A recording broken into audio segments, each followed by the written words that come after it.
All right. We are live today. I'm just sitting in a training range at the moment. I'm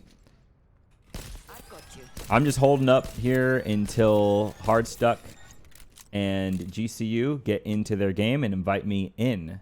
As for now, just holding up.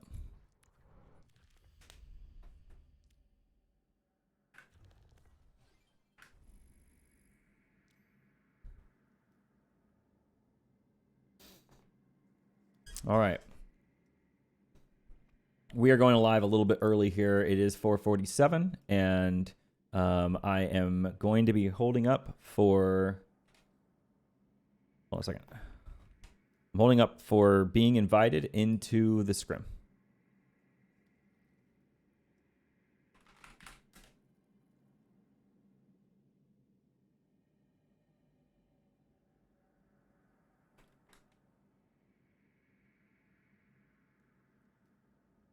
All right.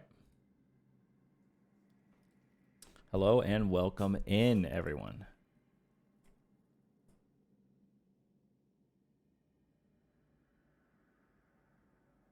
I'm setting up a couple things right now because I'm flying solo at the moment.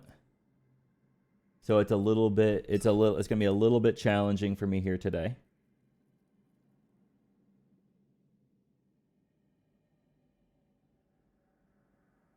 Okay, I got predictions there. Okay. I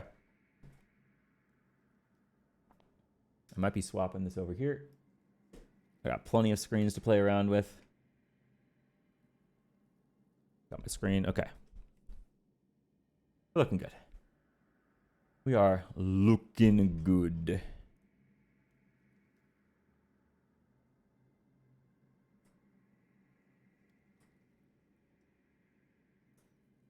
Like I said, we are just waiting to be moved into the lobby by the coach of Hardstuck.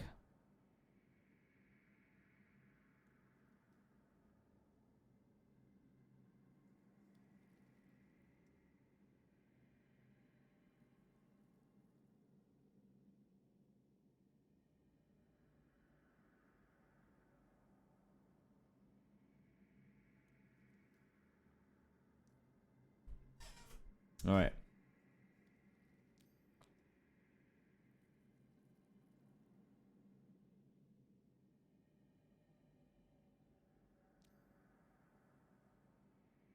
We'll be starting here pretty soon.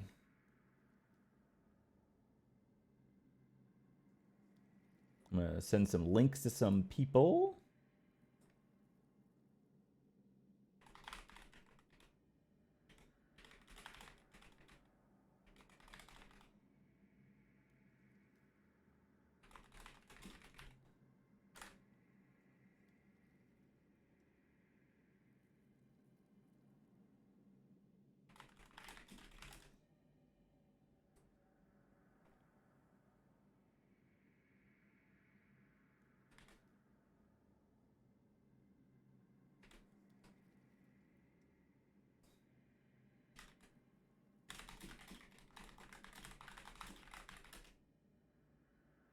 All right.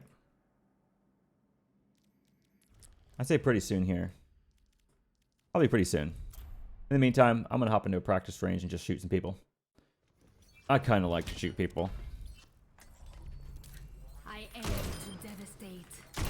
Dude, did you see me just hit that headshot? That's huge. I don't hit headshots.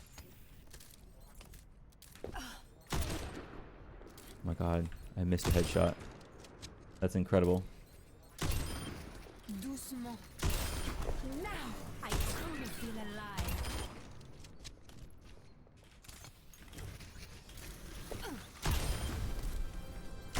Double kill.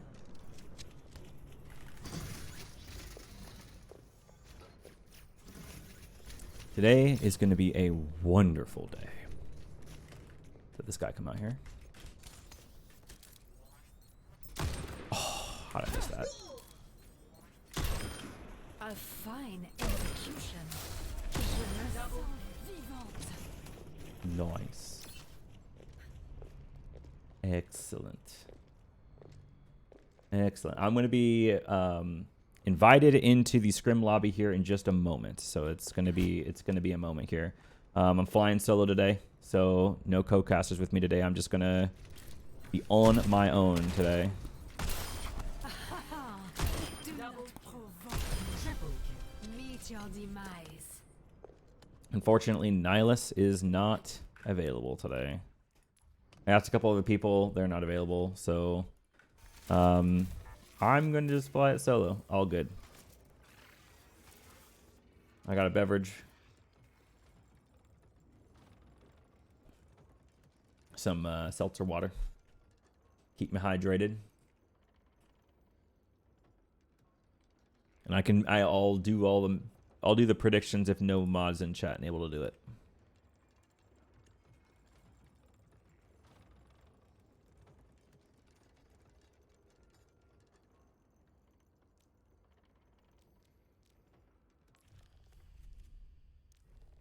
I actually just don't even know what these Hero Master things are. Sharpen your skills on this course. Okay. Let's see what this is.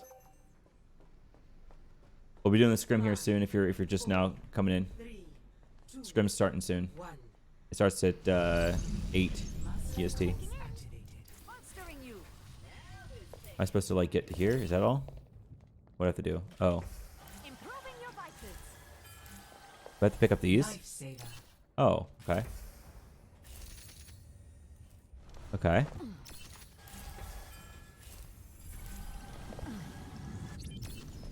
Okay, objective complete. That's it? Do I just have to heal these guys? That's simple enough.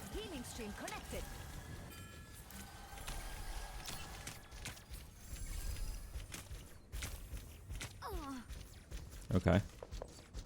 Interesting.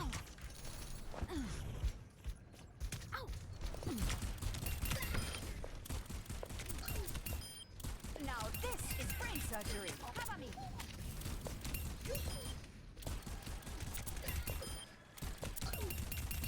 Double kill. Okay. That's kind of boring. If you're just tuning in, we will be... I don't want to do this anymore. We will be starting the scrim here soon. It'll be starting at 8 o'clock EST, 5 o'clock PST, 7 o'clock CST, and 6 o'clock in the incorrect time zone.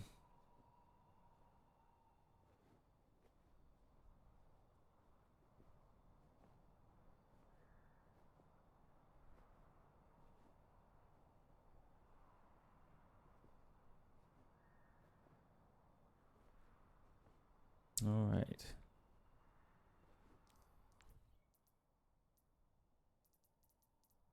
I believe Wayne. Oh, custom game in lobby. Okay. Here we go. I'm just going to join in. Oh, I love you. Thank you, Tiny Donut. I'm going to put a little thing in here for you. There you go. Always good to see you around.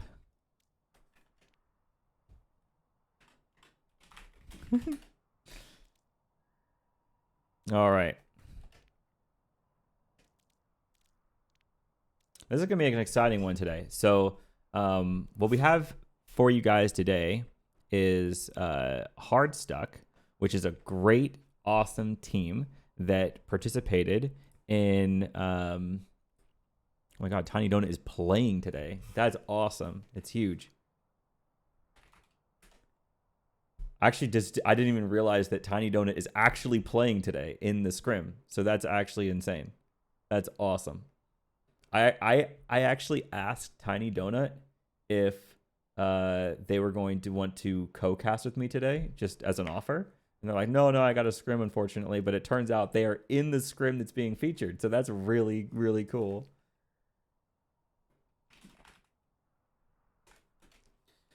Nice. I imagine we're going to see some elite montagification from Tiny Donut's Genji play today. We certainly better. We get to see the return of Salmon Sam. Big. Schwain is making a playback here. That's huge. Schwain was a big player in the Winter 2023 tournament. And the exciting thing is about this scrim that we're going to be taking a look at today is we get to see how a plat team this past winter has evolved into a low masters team. So that's really cool to see that evolution. We're going to see them with this improvement today, and I expect if they're in low masters that they are going to be doing wonderful things. And I have high expectations for them. I also have high expectations for the other team here. Anyone who's watching that's on a gold or a plat team, I hope you come here ready to maybe have like a learning experience to see these higher level teams do a scrim today. So that is going to be exciting. I'm going to ask for all spec real quick. Just to make sure. I want to make sure I got all spec going here. Thank you.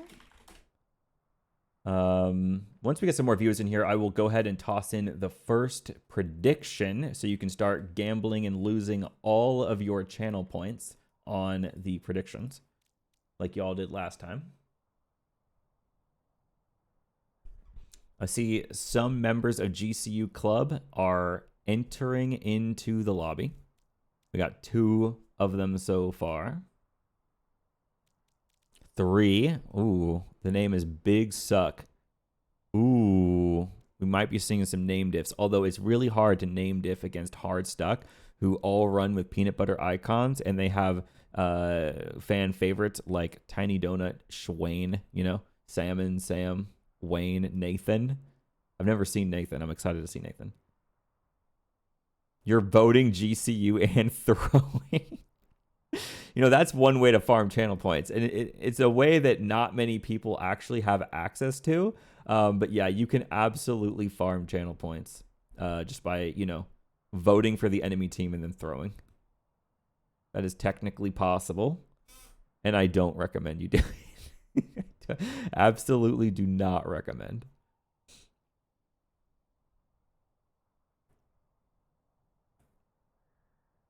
It's I'm on the Pacific Coast, so it's 4:58 my time right now. And I'm imagining we're just going to get 2 more people in here in the next about 2 minutes. And it looks like we are going to start on Control. We're going to start on Oasis. And that is interesting. And Donut says, Lamau, just kidding. I got to make Almond proud. That is damn right. I am so excited to see like I said, the elite montagification of the enemy team by Tiny Donut. We're going to see that Genji get in there. I'm assuming you're going to play Genji. Maybe you don't. Maybe you're on the Bastion these days. Who knows?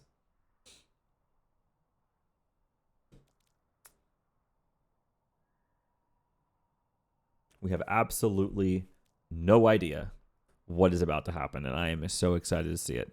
I haven't watched like a Masters to GM kind of like scrim since probably, I want to say April or May. So it's been a little while since I've watched one of these. Alaskan Pebble, one of my favorite viewers. How are you doing?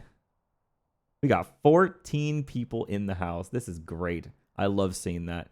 Hey, hey Alaskan, I was planning on running the predictions, but it would be super helpful if in fact you ran the predictions. So I was wondering if you don't mind running the predictions.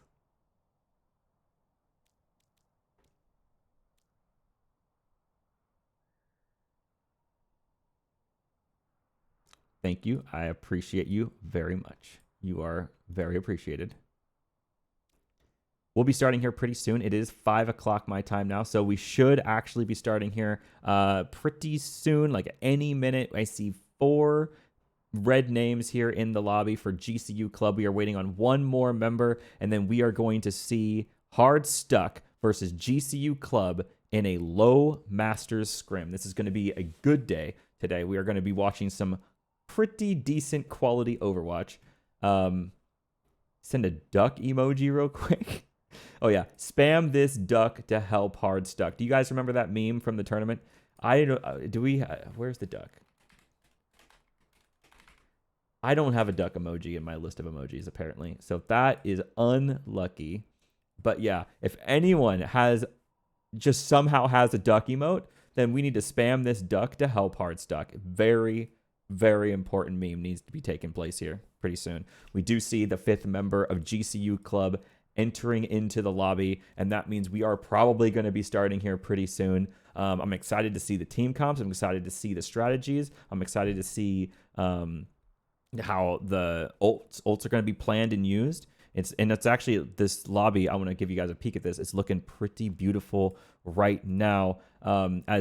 As Hardstuck is rocking all of the peanut butter emojis, and then we have whatever this emoji is over here. That's pretty cool. So everyone's kind of sitting inconsistent right now, and I'm liking what I'm seeing. So this is going to be a lot of fun. Spam this duck to help Hardstuck. Where did you get that?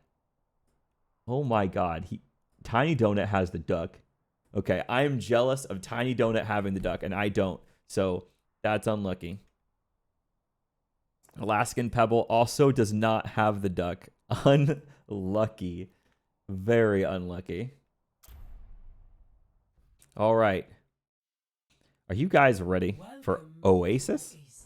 Here we go, guys. Good luck, have fun, says Tiny Donut. This is going to be so much fun to watch. So let's, I'm going to pull out the overlay camera here just to bring this camera up very high into the sky for just a moment. We're going to start taking a look at some team comps here. Hardstuck not taking any long amount of time to make a decision here. They automatically know what they want to play. They want to play Anakiri. They're going to play a dive tank in the form of Monkey because they want to get on top of that high ground. And they're also going to play Tracer and Genji. Now, Genji has a really, really easy time of following up on a starting play from that would start by jumping on top of this high ground, but they're going to have to play in a smart way to synchronize their pressure with the Tracer, so they have to wait for the Tracer to be ready to make the play with them. On the other side, what we're seeing is a Sojourn, we're seeing a Pharmacy, we're seeing Big Suck playing the Sigma, and a Baptiste. So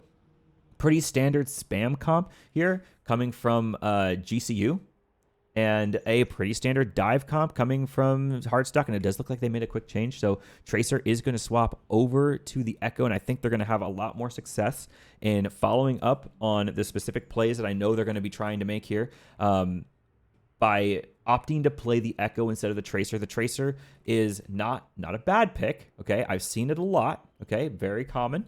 But the Echo here, I think, is going to pay pretty big dividends. I think the Ana is going to be able to stay on it really well. Altogether, both comps looking pretty nasty. Actually, I'm not quite sure who is going to be on top. It's really just basically going to come down, in my opinion. I think it's going to come down to whether or not GCU is able to just poke them out before they can find the target they're looking for. It looks like Alaskan Pebble doing all kinds of stuff here that doesn't involve making a prediction. So pretty interesting stuff going on here. We got follower only, and then okay, follower only mode. Okay, interesting. Okay, I believe in you. You got this, Pebble.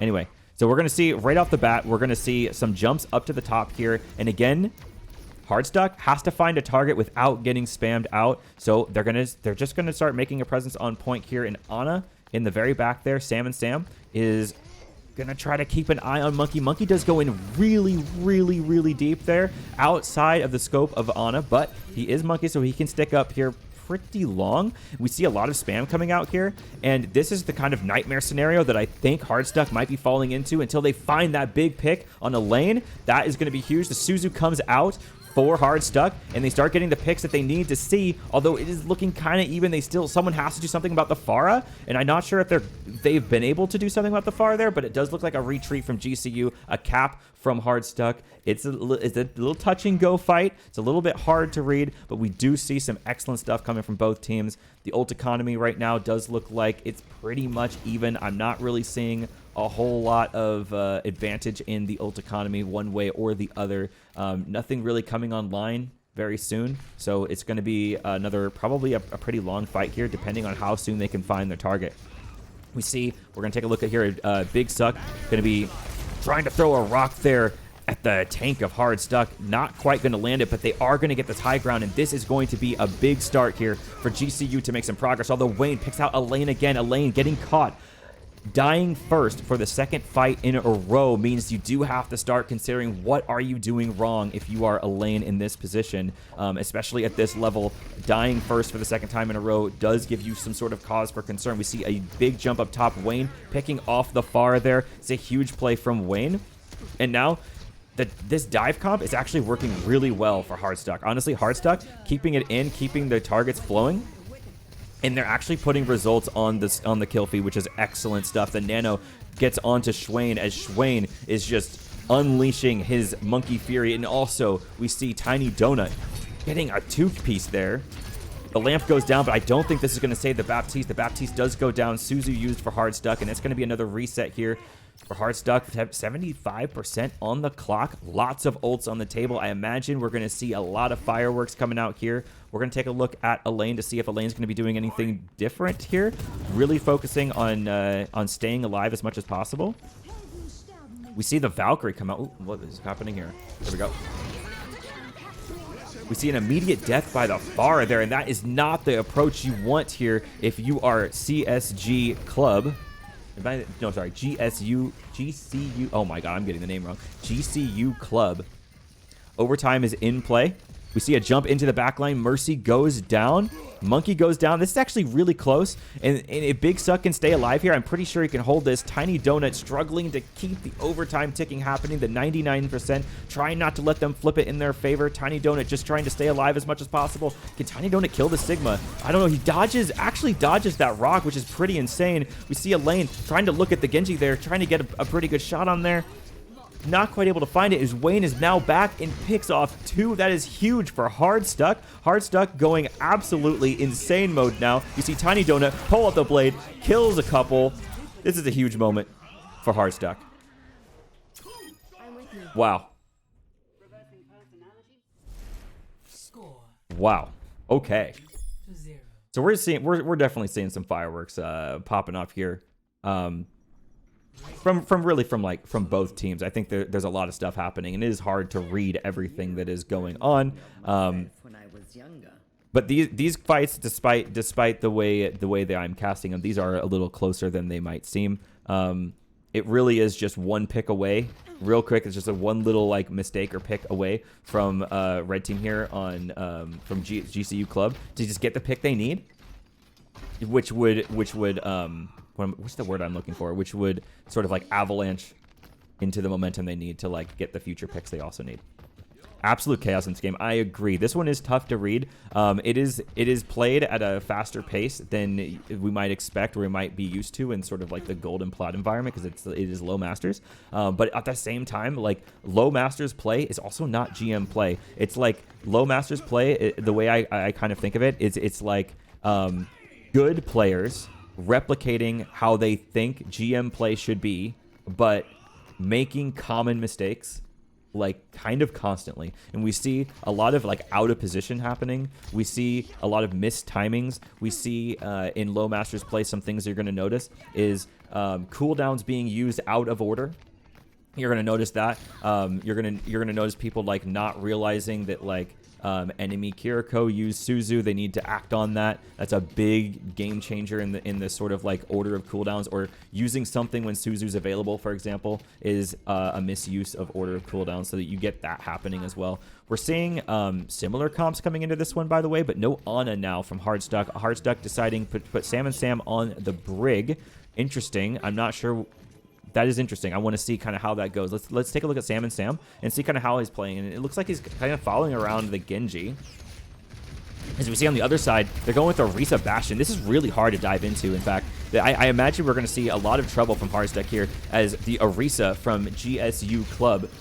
I'm sorry, I keep getting that wrong. GCU Club is putting a lot of pressure on Schwain to get as much damage in there as possible. We do see Hardstuck actually making a big play into the side room there. And they are able to push GCU Club out of that room to some extent, but they are able to actually pick up a lane with the res on the Bastion. And the Bastion goes back into that little turret form there, able to take down Sam and Sam. The spam is coming in, and the picks are sort of coming out for GCU Club, but they have to get the picks a little bit sooner here because Hardstuck is still able to cap this point and hold the space that they need to hold in order to just keep GCU off of the point. We do see Big Suck just walking no fear all the way through the point. They get a free cap there. Schwain just kind of diving in for dear life, focusing on the Bastion, but has to drop down to the Mega because that shift form on the Bastion is very important. We see Wayne copying the Bastion and immediately dying. The window comes out. The lamp comes out. Huge play from Salion on the Baptiste of GCU to really just pull that victory together. And if Schwain is not careful, Schwain could die here. That was really close. Took a couple of headshots there.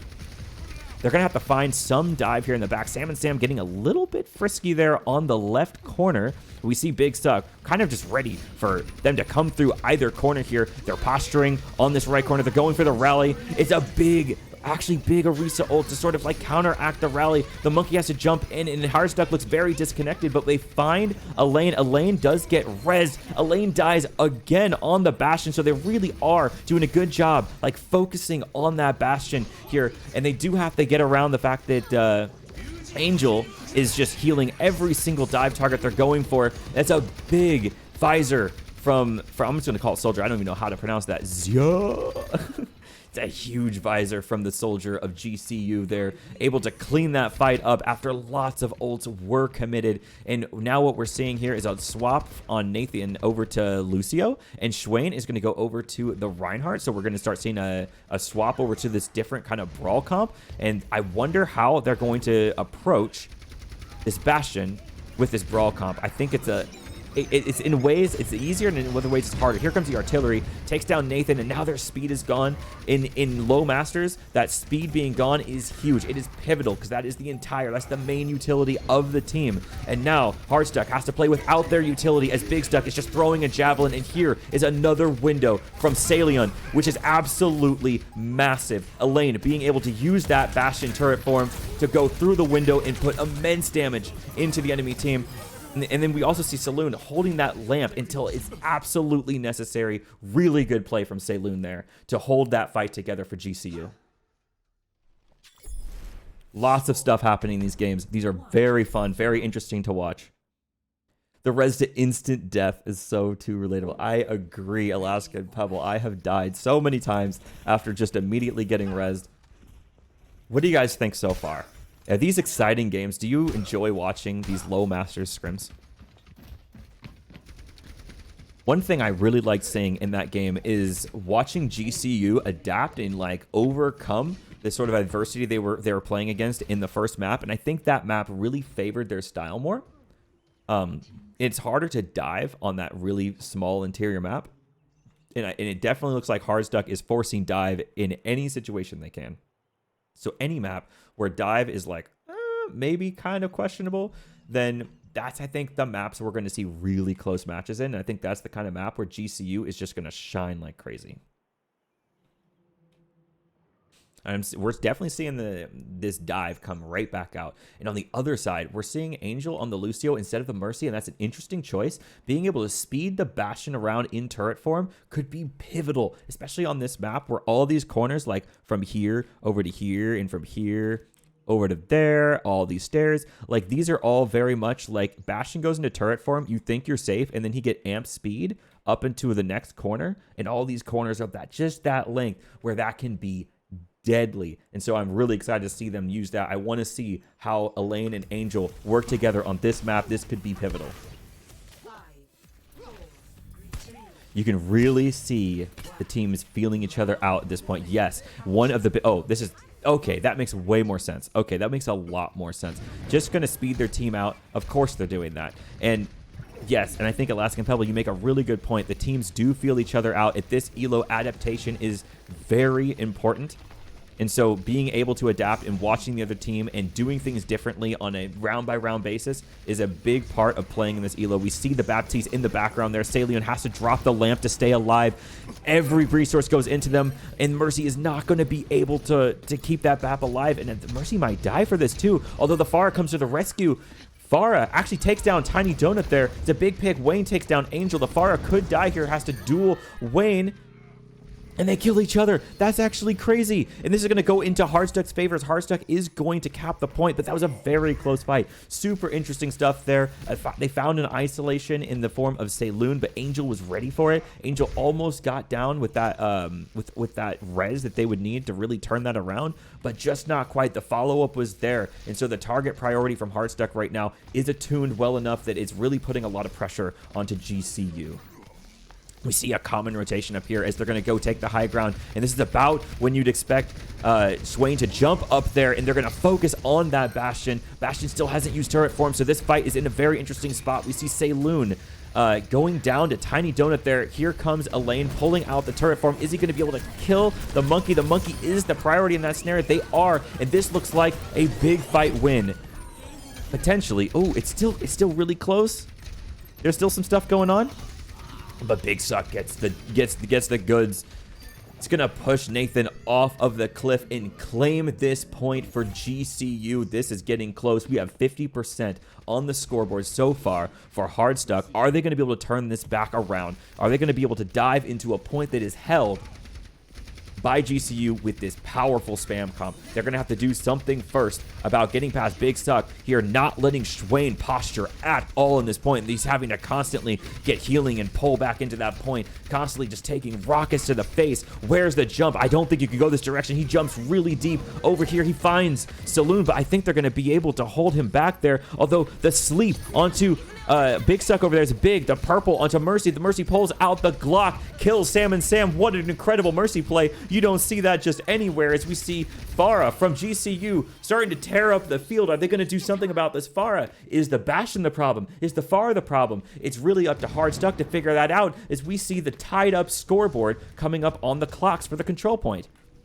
And here we see Hardstuck as well taking what might be the same approach, which might be a mistake. Here, do you really want to go main? Maybe you have to make a different approach, and they are kind of sneaking a couple around, as we do see Swain kind of over here a little bit. He's still going to have to find his way. Here comes Tiny Donut. Pulls out the blade. It's a big deflect. He kills Elaine. This is huge. These are the kills they need. Wayne does pick up the kill on the Farah. Is Angel going to be able to get a res onto somebody? Res is available if they are able to, but it looks like it's too many down at this point. They're just going to have to retreat, try to keep a resell alive. Angel going over the top of that wall there to keep Big Suck alive. That was a huge actual save there from Angel to save Big Suck through that, so they don't have to get staggered into this next fight. 63% to 78%. This is going to actually be tough, and I think that GCU is going to have to run it through smokes here in order to make progress. I think that is actually a really big play, especially because of the ults used. They don't have to worry about the they don't have to worry about Tiny Donut's ult, as we see a shift.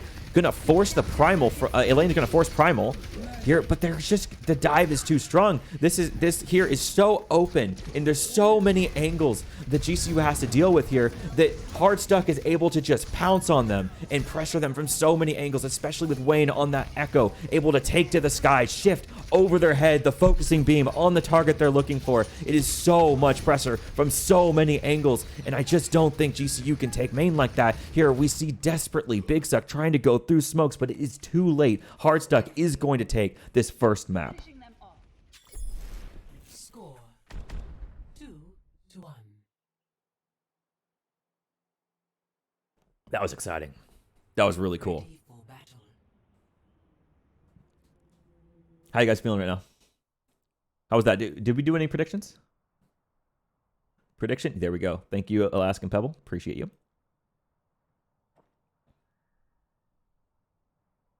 That was excellent. Hello, Large Pizza. How are you? I love all your emos. I love your Dorito chip. Very exciting. That was really fun. No, I genuinely really like Masters Scrims. They are really fun to watch. Have to cough for a second.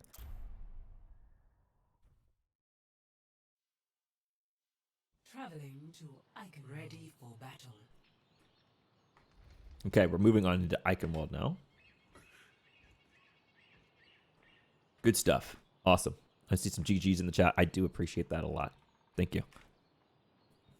If you're just tuning in, this is Hardstuck versus GCU Club.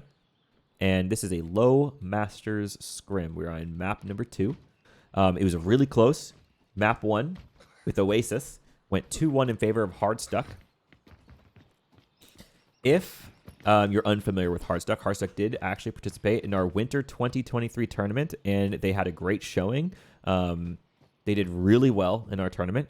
I really enjoyed having them in that tournament. And back then, they were a platinum team. And now they've raised above platinum, above diamond, and they're in low masters. So it's really cool to see their improvement.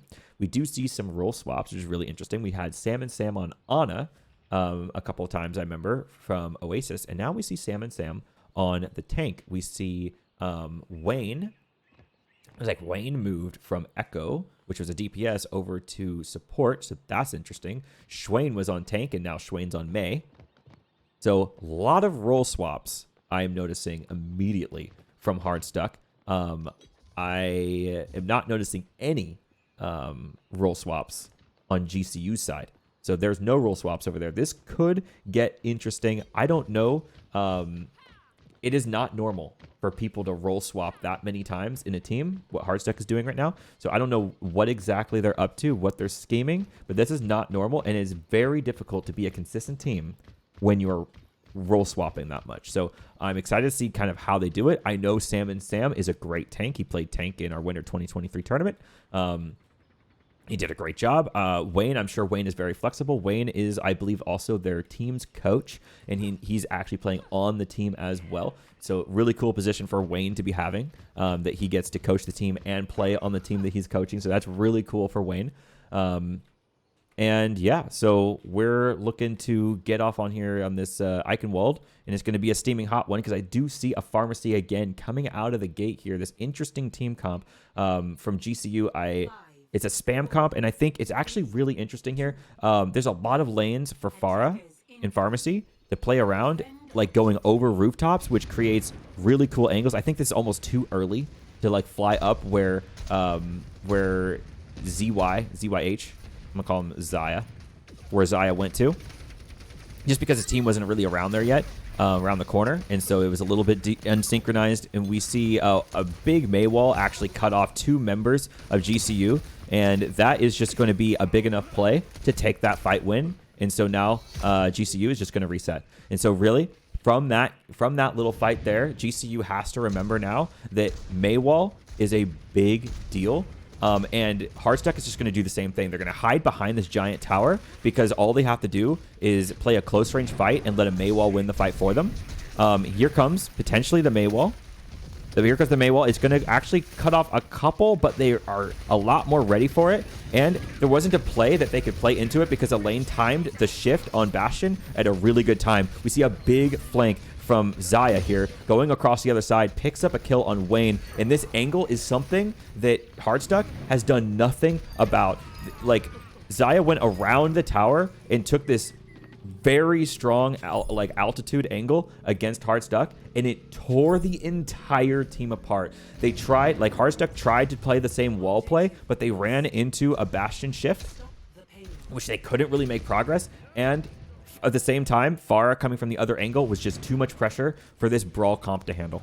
So we do see Tiny Donut swapping over to the Ashe off of the Reaper. So no more Reaper, but they're still playing the Mei. And so what I'm understanding is they're still trying to like play with the utility of this Mei wall. And I'd love to see how they do it. I think they might just be playing for that Blizzard. So we're going to take a look at Schwain and see how he plays this Blizzard here. I imagine he's got to use it on this fight right here, because if they're swapping over to the Ashe, that means they want to play a little bit spammier. And unfortunately, he does fall to the barrage before being able to use his barrage, or his Mei ult here. I can't really think of the name for some reason. Blizzard, that's the one. And it looks like Schwain is going to stay on the Mei. So Mei looks like a strong enough character to just keep holding on to. We see now ult rotations coming online here for GCU. They were able to use the 3 ults in that fight, and they still have Window and Bastion ult here to play with, and that's plenty enough to win this fight against the Blizzard and the Alari ult. Here comes the Blizzard. It's actually going to freeze the Bastion. That's a big play because I know Bastion has artillery and Bastion's a big player here. We haven't seen the window come up from Salion yet. They might have just not acted fast enough. Angel does get the res onto Big Stuck, and this could be anyone's game right now. Is actually super even. We see the window come down, but is it even doing anything? Angel just fighting a Mei on the backline there as the tanks are just kind of dueling each other as well. Angel goes down. Schwain picks up 2 kills there. Huge play from Schwain to pull that together for Hardstuck. Now, we still have artillery to play with on the GCU side, and we have an Annihilation. And so here, what I'm thinking is I think the Annihilation is a stronger ult. They're going to have to play around it. They're going to have to figure out what they're going to do about it. And I think they're going to have to save all their damage for the Annihilation to force him to put the 2 hands up and just try to push all the damage through as they can.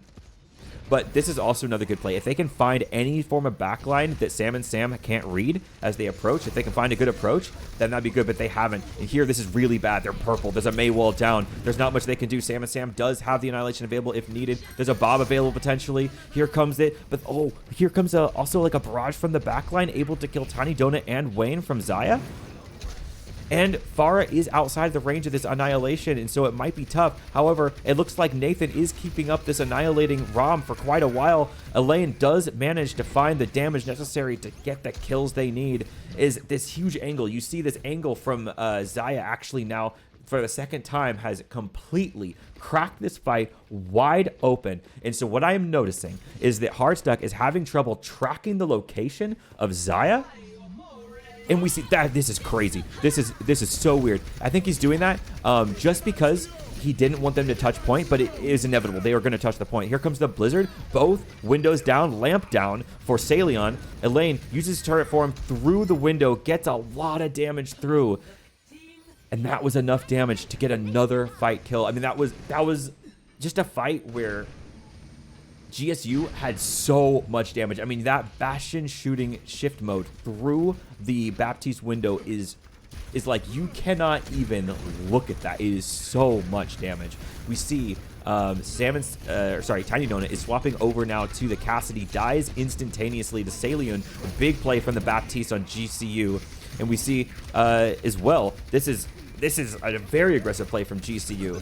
Their cart is moving at record speed. The artillery comes down. Sam and Sam just looking to stay alive as long as possible. Nathan trying to find the angle. Big Suck might be too far in, but just holding Sam and Sam in that little nook there. We see a damage boost from Elaine shift mode. The wall comes down to try to block the Bastion, but it almost dies immediately. The lamp falls in a really, really weird spot. This is very, very weird fight happening on the point right now. Angel coming in with the res on the Baptiste. That's a huge play as Baptiste automatically starts keeping Big Suck back alive, but Big Suck does go down. Elaine taking a lot of pressure there, trying to force Sam and Sam to hold that arms up, but a huge purple coming from Wayne there to crack the fight back in their favor. And now it's going to be a regroup from GCU. Lots of stuff happening here. This is good gameplay. I'm really enjoying this. What's happening over here? That's huge. This flanking on a play to get a nade, except Celion almost saw him. It's not, though. Look at Wayne right now. Wayne making the ballsiest play I have seen in a long time. This is huge stuff. The sleep comes out. The barrage comes out. Barrage kills everyone. Huge play from Xayah. They still are not focusing, I don't think, enough on the power of that Pharah. That Pharah is winning them this game. It's incredible. All the fights where Hardstuck like lost in devastating ways have usually been because they are kind of losing track of where the Pharah is. Yes, exactly. Xayah right now is on fire. Xayah is doing wonderful things. I am loving everything I'm seeing by this Pharah player on the GCU team. Really good stuff.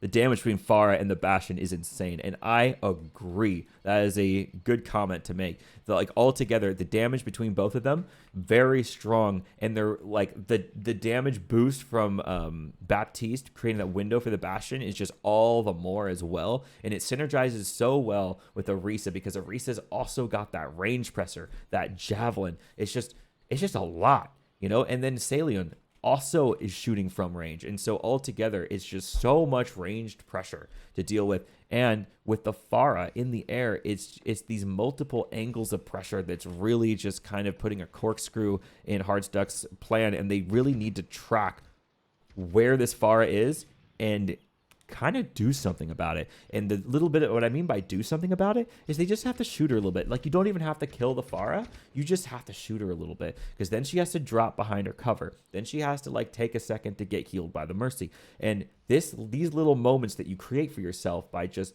like poking out the Pharah just a little bit are the moments that you can seize and push on the target that's actually vulnerable, which in this case on GSU side is oftentimes the Baptiste, oftentimes the Bastion. Those two often vulnerable. They need to find those juicy targets in the back line on the moments they create for themselves. They need to seize the opportunities they create by poking out that Pharah.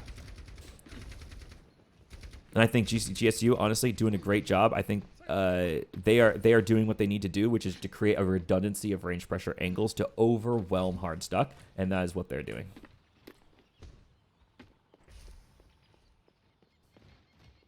And it looks like Hardstuck is ready and GSU is ready. So here we go.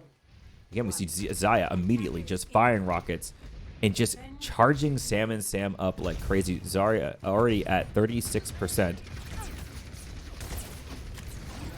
Zarya is an interesting choice. We did see Sam and Sam actually play some Zarya in the Winter 2023 tournament. So exciting to see him pull out the Pharah again.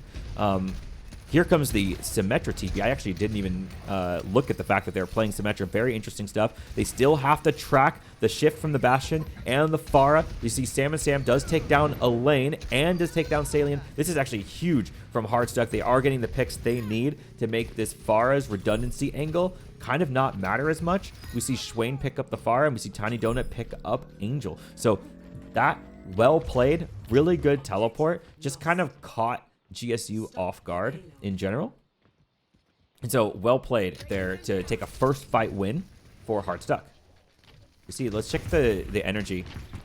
We're about half energy here, and we do see a swap from the other side off the Pharah. They're no longer on the pharmacy. Instead, they're going to be running on a Lucio with a Reaper Soldier, Sojourn and a Monkey. The dive comes in pretty quick. I'm not sure if Hardstuck was ready for all of the swaps. Excuse me, hiccuping a little bit. I don't know if they were ready for all of those swaps, but yeah, that Reaper kind of came in like a truck there, and so did the Monkey, and also the Lucio speed boost. That can kind of sneak up on you if you weren't in the headspace that like enemy team has Lucio amp speed. Like that's very important. That's 60% movement speed buff. So playing around that is kind of like you have to have the mental for it, and they might not have seen the swap. Really important. This is a dangerous place to be playing for Hardstuck. I mean, that Tesla coil being able to cleave through the entire enemy team is a pretty big deal.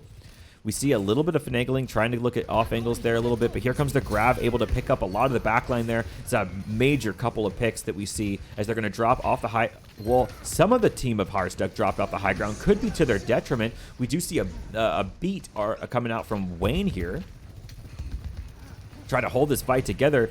I'm not sure that everyone wanted to drop in that moment. They probably wanted to finish that fight on the high ground before having half the team make that decision to drop. And now we see Salient come up with a counter beat, but the beat might have been the counter beat might have been too aggressive as Big Suck just kind of gets the beat and then dies immediately. This wall paying huge dividends thanks to Tiny Donut's well-placed wall that cuts the map in half in the perfect way. We see Angel kind of just dying as quick as possible on the payload to see if they can get another touch before this gets the second cap.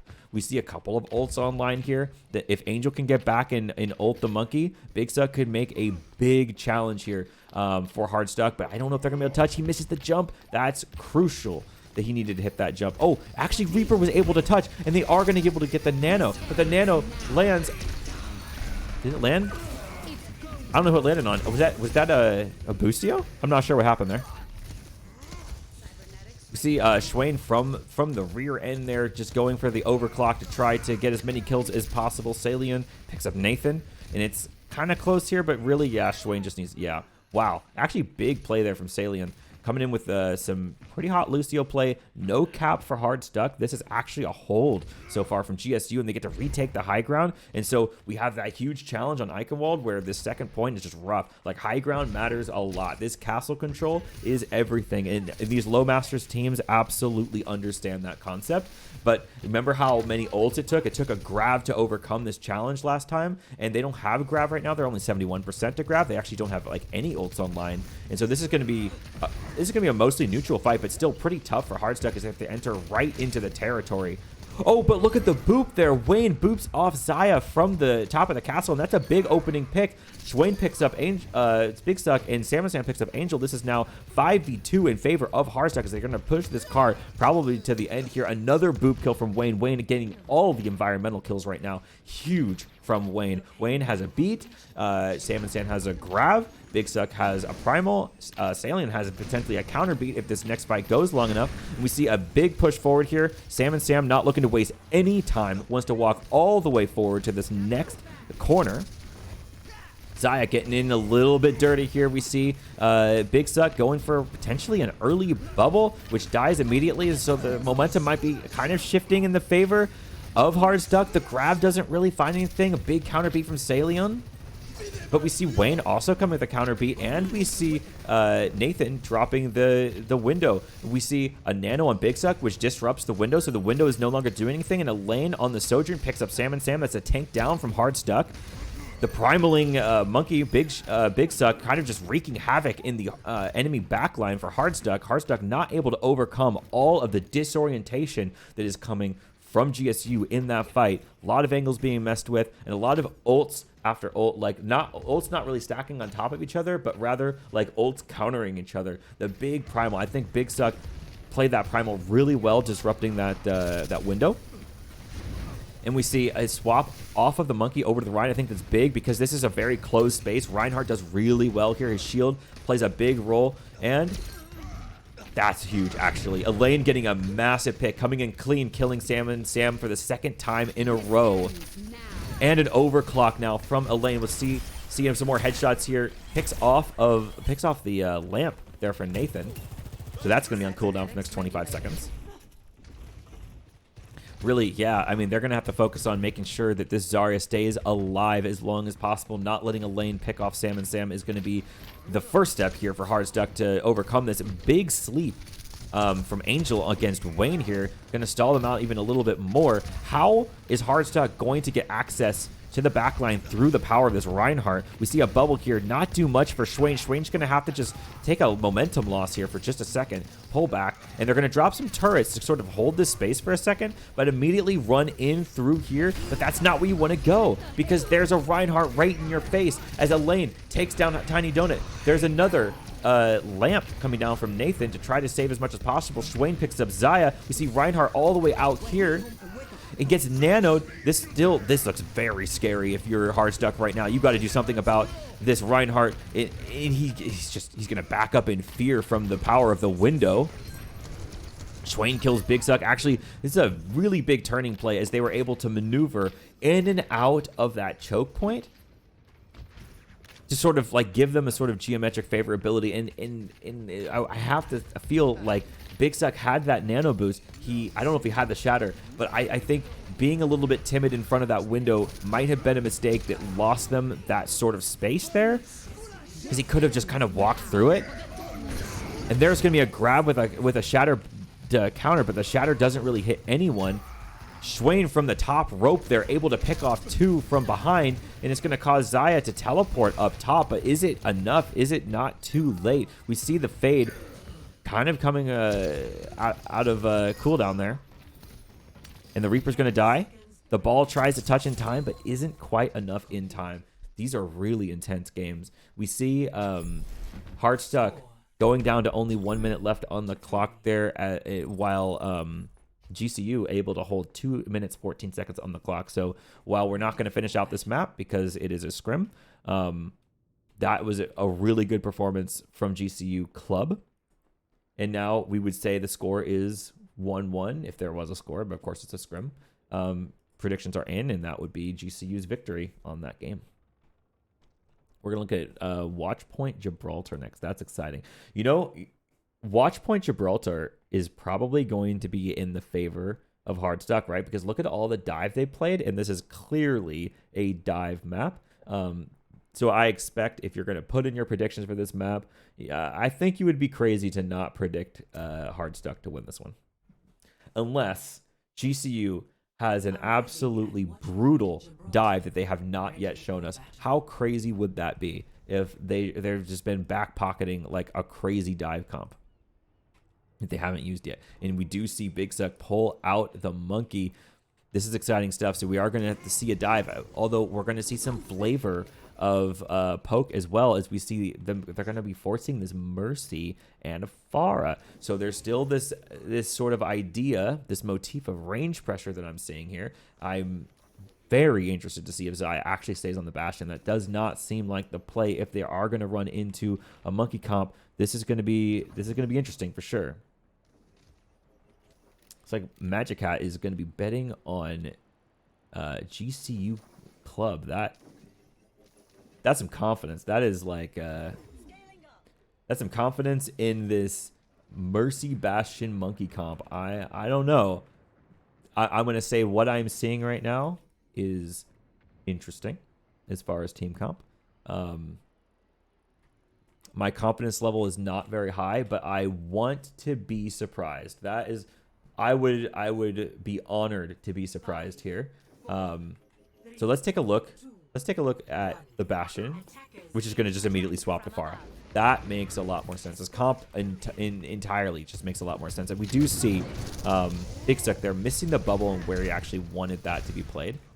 Wayne is on the Echo here, but with no Mercy to back it up. That is, however, going to be Wayne contesting the skies. And Wayne has been able to, without a Mercy pocket, been able to kill that far in the past, so we'll see how that goes. There's a lot of fighting for the high ground here as both monkeys on both teams want to take over the island. Sam and Sam on that Ana near blue box getting spammed out by the Pharah. Uses sleep, Suzu's down, teleports down. The backline over here from Hardstuck is very vulnerable right now if a play is made on them. We see Tiny Donut going in really deep on the Genji, perhaps a little bit too deep. Salian able to pick up that kill, and now it does look like Hardstuck is holding this for the most part, is pretty much holding this down. Big Suck looking like he might want to take some space there, but is going to retreat down and just go through maybe the underpass instead. Maybe wasting a little bit of a jump there. Blue box firmly in control of Hardstuck at the moment. We see Monkey jump up top. Wayne does go down. That's a big pick. Elaine also goes down, so it's pretty even. We see Xayah really putting the pressure on that Ana, which makes Swain's job a lot harder because he doesn't get to stay in line of sight of the Ana. And then Nathan tries to keep up the Monkey as much as possible. Big Suck goes purple there for a second. It's really tough. This is a very close fight on both ends. A lot of good plays. Oh, it's a huge direct on Wayne, actually. Xayah popping off at the moment. Just being a huge nuisance for Hardstuck. And I think we're running into another scenario here where Xayah being left alone is causing big problems for Hardstuck. And they have... camera move it.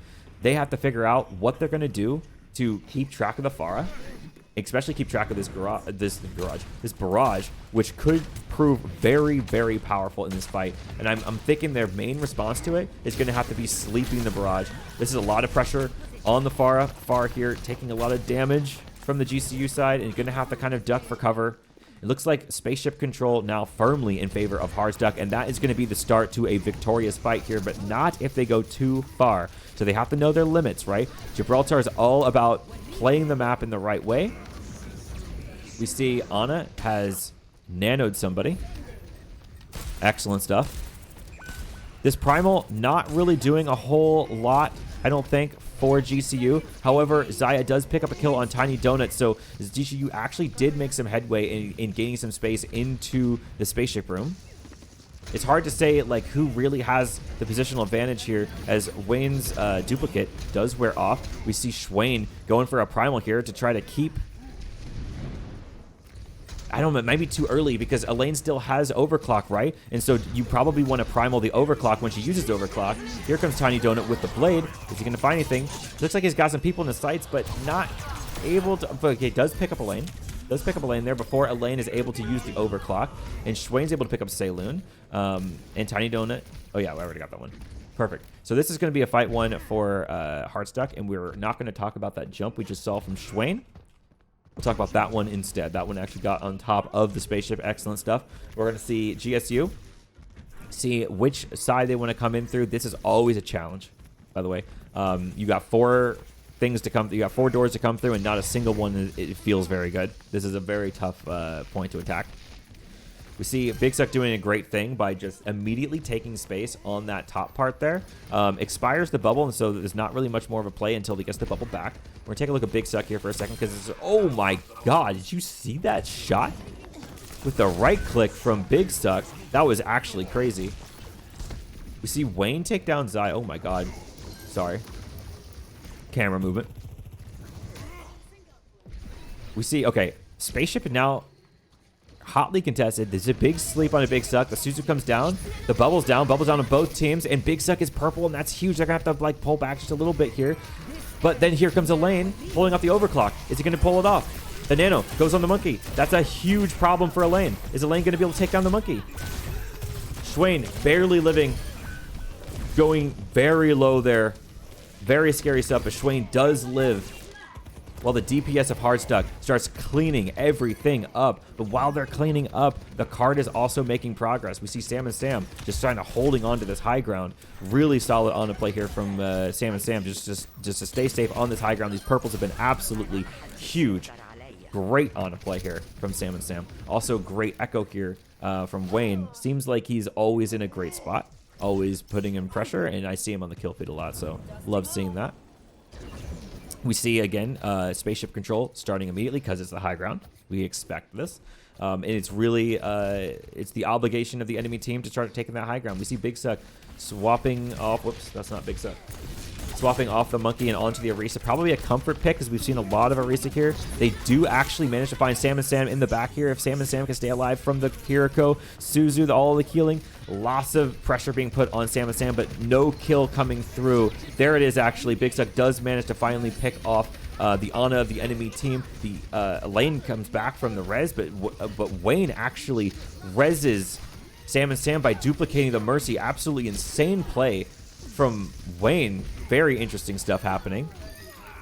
And Tiny Donut just kind of pops off.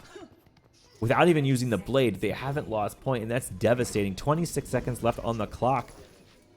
And GSU has this super overwhelming fight to try to get around again. They still have to overcome this large high ground. It's crazy that was able to be held. And here comes Tiny Donut with the blade, and it's going to be fantastic. Of course, the elite montagification is coming alive here for Tiny Donut.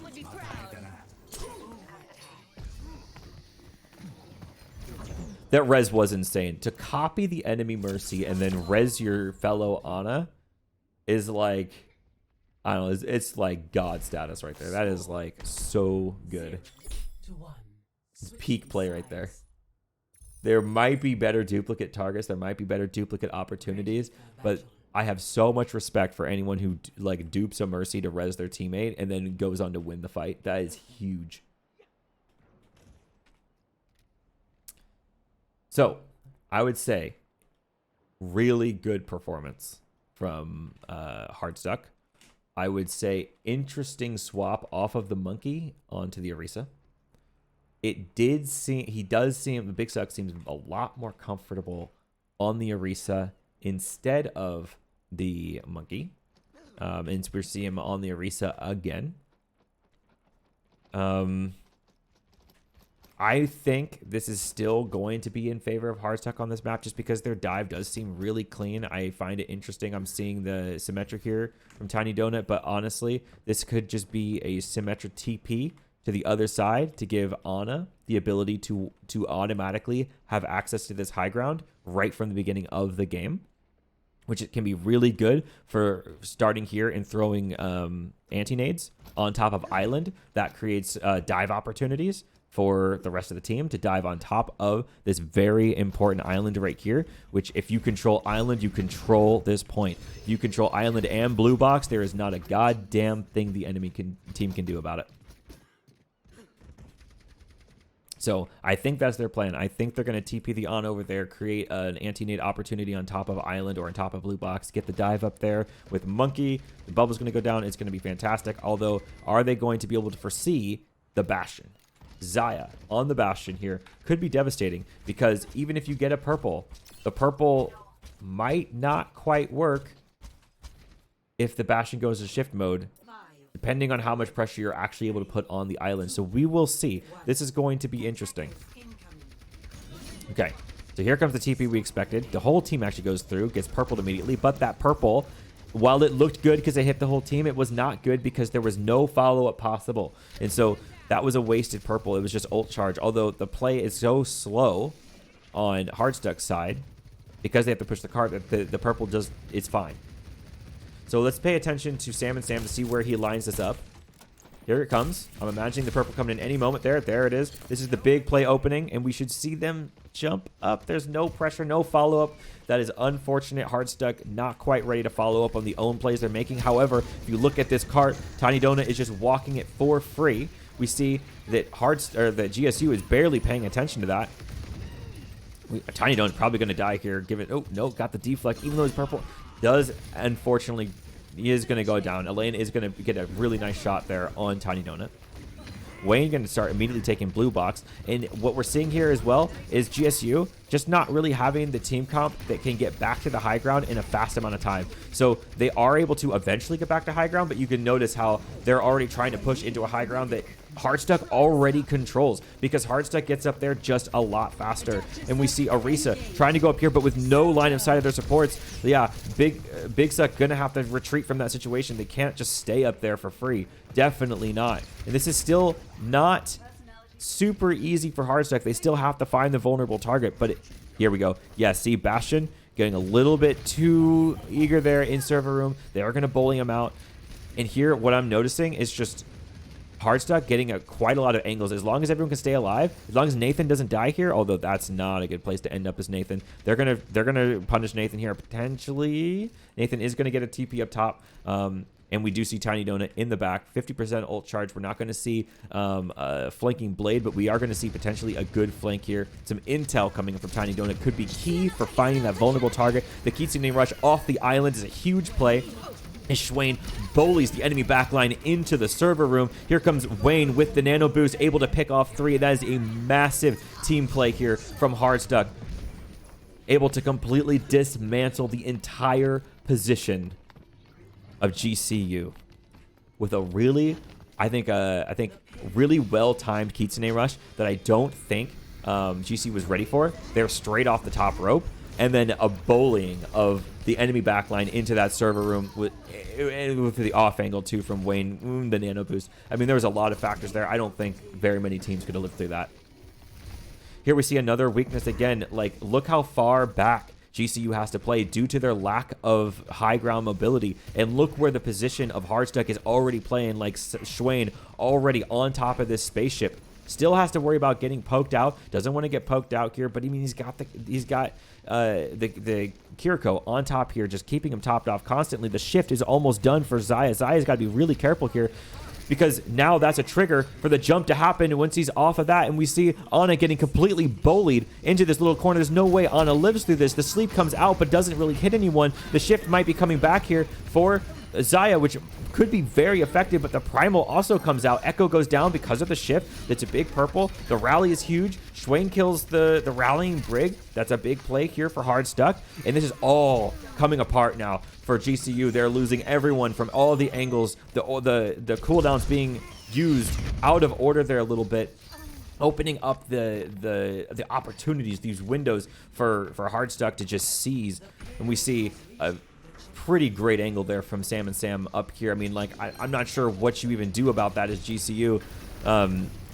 It's just on an incredible angle, able to purple anyone at will, able to heal the entire team from a very safe angle. Yeah, really, honestly, all around 10 out of 10. Really well played from Hardstuck in that one. And we see the high ground being taken again. This power of just having way more high ground presence, and they are taking advantage of all of it. We see we see Tiny Donut about to go for insane Nano Blade. As soon as Sam gets the rest of the Nano Boost here, he's already posturing for it. The GCU is looking for it, though. They see the little peaks. They see it. They know it's coming. Here it comes. The sleep almost hit. That was really close, actually, from Angel, but didn't quite hit. Close is not close enough, and we see the value come through. It's a huge fight win for Hardstuck. This is incredible play. Really well done, like fight planning, positional planning. This is what we love to see in these low masters games. And it's going to be a struggle for GCU to even be able to touch this cart again. Here comes the Nano. Here comes the overclock. Elaine might be popping off. Elaine kills Wayne. A couple more shots, but they still have to stay on point.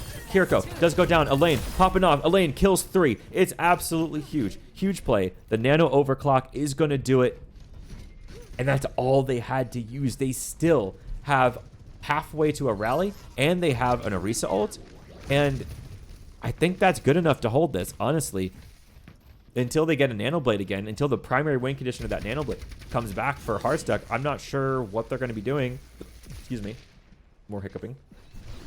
Tiny Donut is cracked, dude. Tiny Donut is our favorite little, size challenged pastry here at Lfgs. We see another, Elaine is just standing in the most diveable position there for Hardstuck, and that's a great first pick. We see Duplicate on the Ana to be able to build up a quick nano. This could be absolutely devastating if they can nano the monkey in the backline. Brig just barely able to stay off of the cliff there. As Zaya is purple and 1. Are they going to be able to kill Zaya? They are. The dive is coming alive for Hardstuck as they're pushing in the rally. The rally is actually going to hold them on point. This is huge. This rally could be what they need, actually, for GCU to stay in this. Arisa's back. Now there's another tank to worry about, and Wayne is down.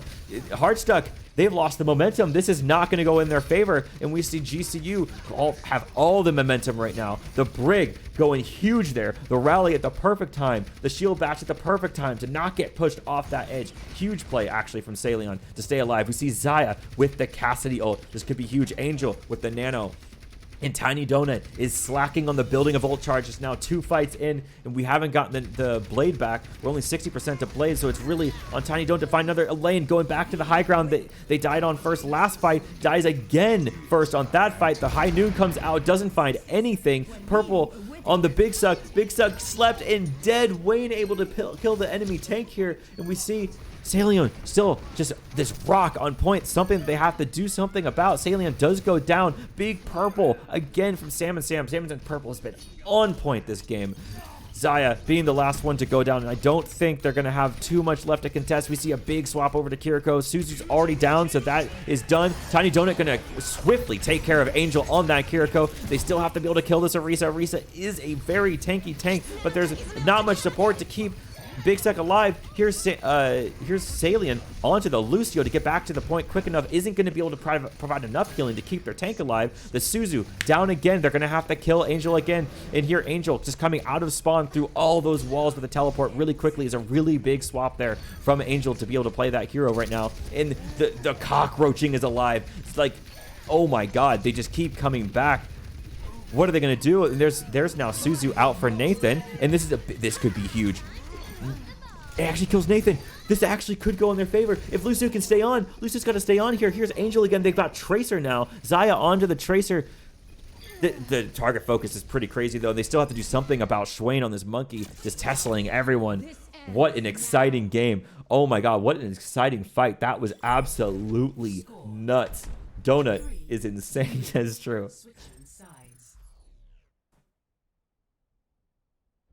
That was, no, you're absolutely right, Alaskan Pebble. My god. I'll tell you what, I need a fucking co-caster. This is hard to sell.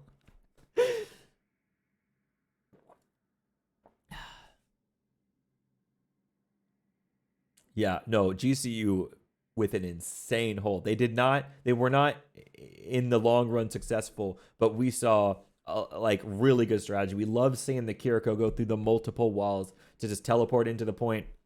immediately drop the Suzu to keep that keep the Arisa alive. We love seeing the immediate follow-up, like the bloodlust from Tiny Donut on the Genji, to see that Suzu and know that, like, okay, that Kiriko has used both cooldowns, the teleport and the Suzu, they can die, and immediately jumps on the Kiriko, kills her, and Angel comes back 10 seconds later, teleport to the walls again, drop another Suzu. It's like really good cockroachy play from GCU to stay in that for that long. That was crazy good stuff. All the swaps. I mean, you saw the swap to the Tracer, the swap to the Lucio. Really good stuff. Loved what I was seeing there on the Brig, actually, as well, from GCU at the end. Like, Brig, I think, stayed alive in a lot of great times and had some really good rally usage to hold that point as well. Like, there was a couple of fights that happened there. Like, Hardstuck was actually able to cap point 2 with quite a lot of time in the time bank. I think they had over 2.5 minutes to play with. And still took them quite a few fights to actually close that one out because of all the different rotations that GCU Club was able to manage. I think that Elaine was a little bit over pushed there on the top of that bridge, especially after the first time Elaine died on the bridge. Like that was like, you got first picked, so you got to really analyze, like, why did I get first picked? Because I was on the bridge alone, and they can easily stage the bridge. And then I think Elaine went back to the bridge again on the next fight. So little things like that, you can't, like, repeat mistakes between fights at this level. And so I think that's something that they need to look at as well. Although Elaine was also popping off, huge, like, nano overclocks were going wild. Lots of really good picks. So I'm not trying to bully anyone either. This is a really exciting game to watch. I'm really enjoying this. It is 6:02. We are 3 maps down, looking at going into Servasa next. Y'all having a good time? Good learning opportunity. Perfect for scrims. Exactly.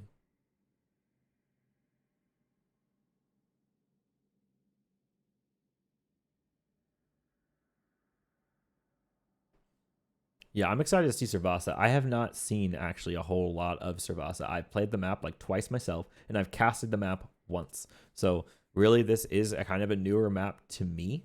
And I enjoyed casting it last time. It was a lot of fun. It's very interesting. I think that Flashpoint in general is a really cool game mode. And so really enjoying it, way better than 2CP. I don't know if there's a lot of complainers about Flashpoint, though. I'm actually not sure about that point. So I'm not sure. Maybe Servasa in general actually, or Flashpoint in general, is, like, community hated. And I honestly just have no idea because I've not been keeping up. Thank you again, Alaskan Pebble, for doing these predictions. I appreciate you.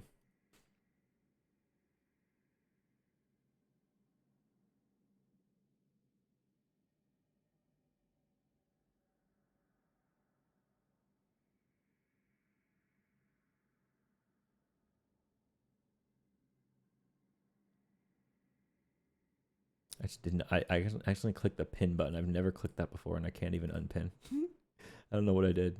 Unpin after what the? I don't know. Oh my god! I keep pinning crap, and I don't know how to unpin. Unpin. There we go. I'm just clicking too much. Sorry, I had the wrong map for predictions, return points, and updated map. Gotcha. No problem. All right.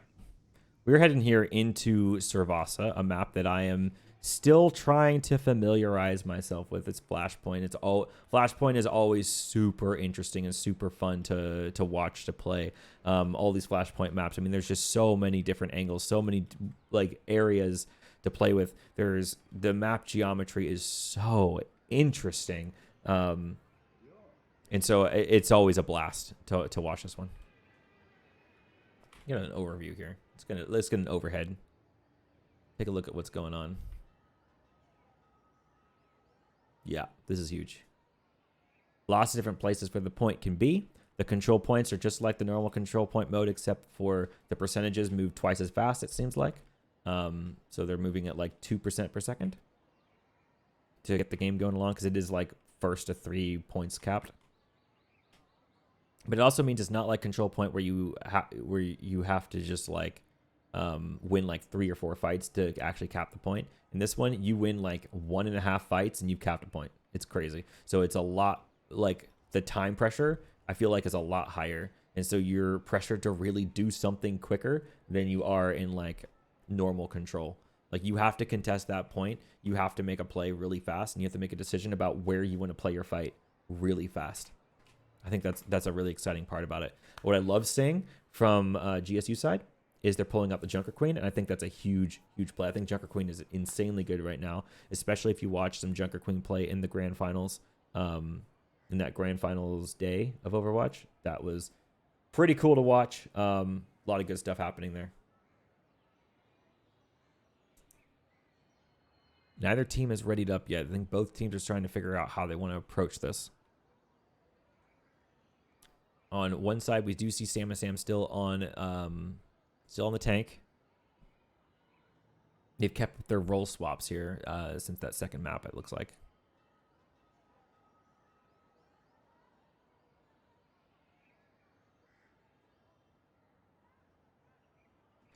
Okay, now Hardstuck is ready, and we do see this does not look like the standard Junker Queen comp, honestly.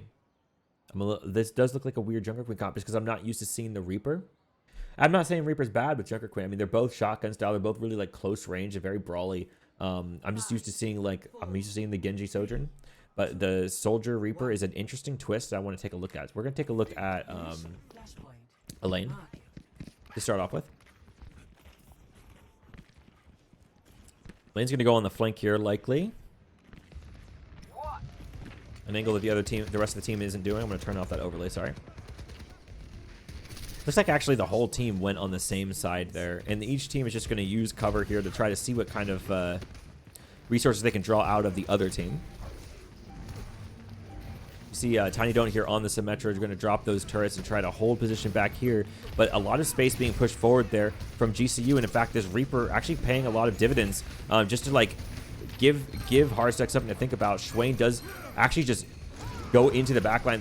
The space actually from Zarya to just be able to walk in with multiple bubbles completely unfazed and unlooked at from GCU was a big problem that they didn't really know what to do to deal with.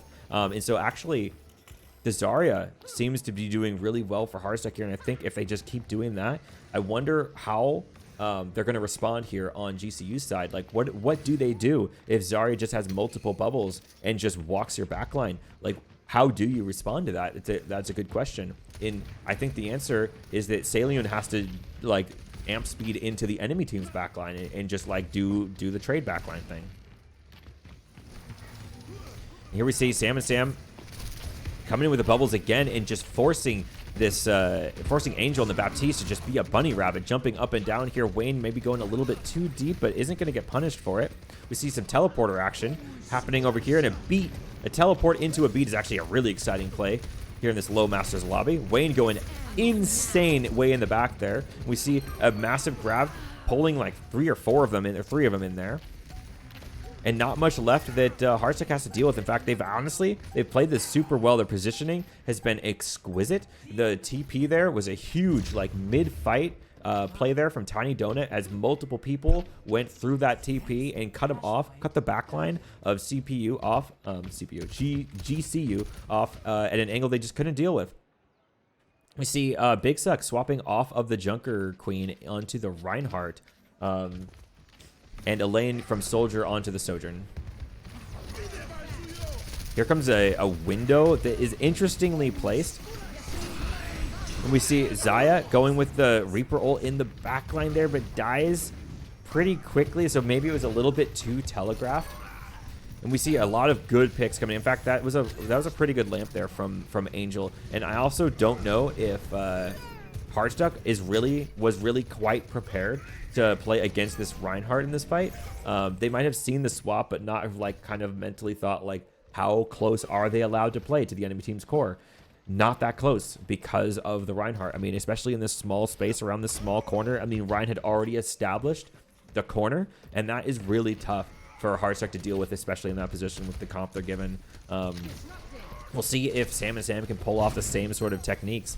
Tiny Donut going down there is a big deal because now they don't have any sort of like sneaky teleport plays. You're going to see Red Team just take forward space and just claim the space they've earned rightfully earned there. The wall goes down from Xayah, so wall is not really going to find any value there, and we're just still seeing a regroup here from Hardstuck before they're able to make their next push back in. Being really conservative, they don't have to do anything crazy, and it looks like Reinhardt just going to hold this. Xayah picking up Lucio there is a really big deal. These are big momentum losses here from Hardstuck, and big picks coming from GCU to just like keep that clock ticking. Like, I mean, look at 84% now on this cap point. I don't even know if there is an opportunity remaining for Hardstuck to even touch the point. I mean, 95, yeah, there's no opportunity. They're just going to play for the next point here as GCU, honestly, picks up a huge ult advantage. And now the next flashpoint coming online all the way over here, and I think that it looks like GCU is going to get there sooner, potentially.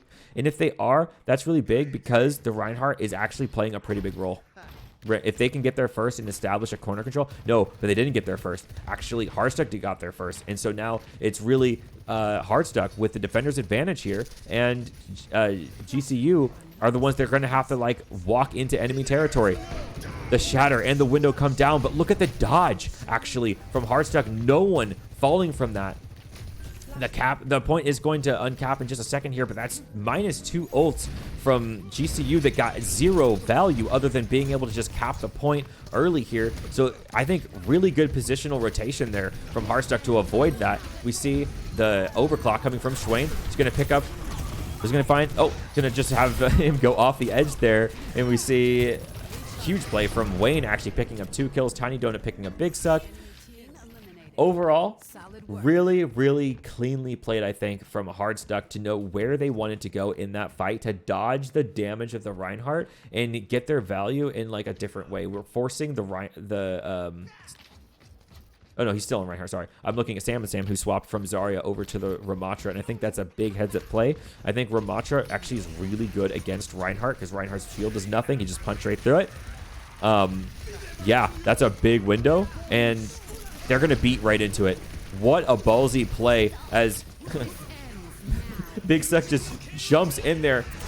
Tiny Donut pulling out the blade amidst the blizzard gives absolutely 0 shits. This might just die right here as the momentum from Hardstuck is kind of overwhelming for GCU to handle. And I think, honestly, some of the big plays there were like the momentum drop from having Wayne just boop the charging Reinhardt into something that just did nothing and left him in like mid-open space. And also Hardstuck being able to just freely dance around the blizzard and not die to that at all. There was not really much follow-up. And honestly, Hardstuck just playing that really well. Here comes the muscles. Like, Swain actually about to drop the muscles here. Wall comes down, finds absolutely nothing. Swain could be in a bad spot here if they actually focus him, and it looks like they are going to focus him. Here comes the beat at the perfect time here for Wayne to keep the Ramatra alive as Hardstuck gets the picks they need. And that is going to be 2 points on the Flashpoint scoreboard for Hardstuck as the new Flashpoint is going to open in 32 seconds. This is exciting. These are really close.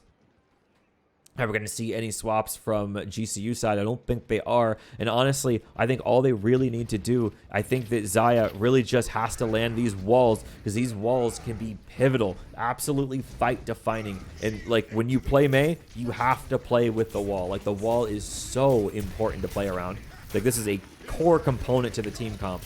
So they got to find a good wall. Playing like, yeah, okay, that's a good start. So they drop the window to kind of create some space over here, but it does look like Hardstuck is ready to play around that window. Tiny Donut going to disrupt the value of the window a little bit with his dash in and deflect. We see Swain pulling out the Annihilation, gets kind of boomed there and actually completely outplayed by Big Suck, unfortunately for Sam and Sam. And this looks like it is going to go in favor of GCU if they can just find these last little picks. Wayne, an absolute frog, staying alive for quite a while here. Wayne should probably jump out. It looks like he is going to get out of there, but not before picking off a lane. That was actually a sick little shot there at the end. Not what you want to see if you're GSU. Going into this next fight, we see Tiny Donut still working up on getting that blade, but we do see a space-making ult in the form of this window. This window could open up a lot of space here on point, but they're going to walk into this blizzard. Are they going to be able to play around this blizzard? Although it doesn't look like they're going to play the blizzard because they just died too quickly. And so Hardstuck able to get a quick and swift victory. No wall being played in the right. Look at the wall all the way over here and not in the choke point over there. And so I don't think the wall was quite planned. The Blizzard was not quite planned well enough there for GSU to take that fight when I think they should have had that fight. But they're going to just use it in the next fight here as we see Big Suck swap off of the Orisa and on over, off the Rhino onto the Orisa. We're going to see if Hardstuck can play around the Blizzard. We do see them kind of spread apart a little bit. We see different angles happening, and I think that's not just playing around the Blizzard. That's actually playing the map geometry to high quality here. Swain's going to have to realize that they are coming up that right flank. Here comes potentially the Blizzard. We do see Zaya on the sideline here. I don't know if he's really finding what he needs to find. Here, there. Yes, exactly good. Yes, so is going to drop the wall. The wall is going to kind of create an isolation and force the beat, the freezing onto Sam and Sam. Almost takes him down. Sam and Sam just struggling to stay alive there. And a couple of falls there from Hardstuck, actually. We see Elaine pull out the overclock.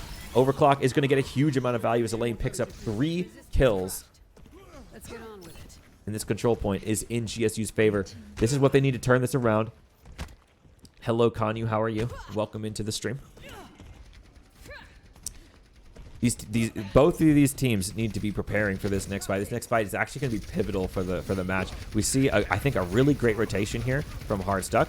Potentially some isolations. We see Big Suck going in really aggressive, using up all of his cooldowns. In fact, Big Suck has nothing right now if they are going to make a play. This is the time to do it. Tiny Donut pulls out the blade. This could be montagification again. The lamp goes down. Has to kill the lamp. Isn't going to be able to find anything because that lamp was really, really well placed.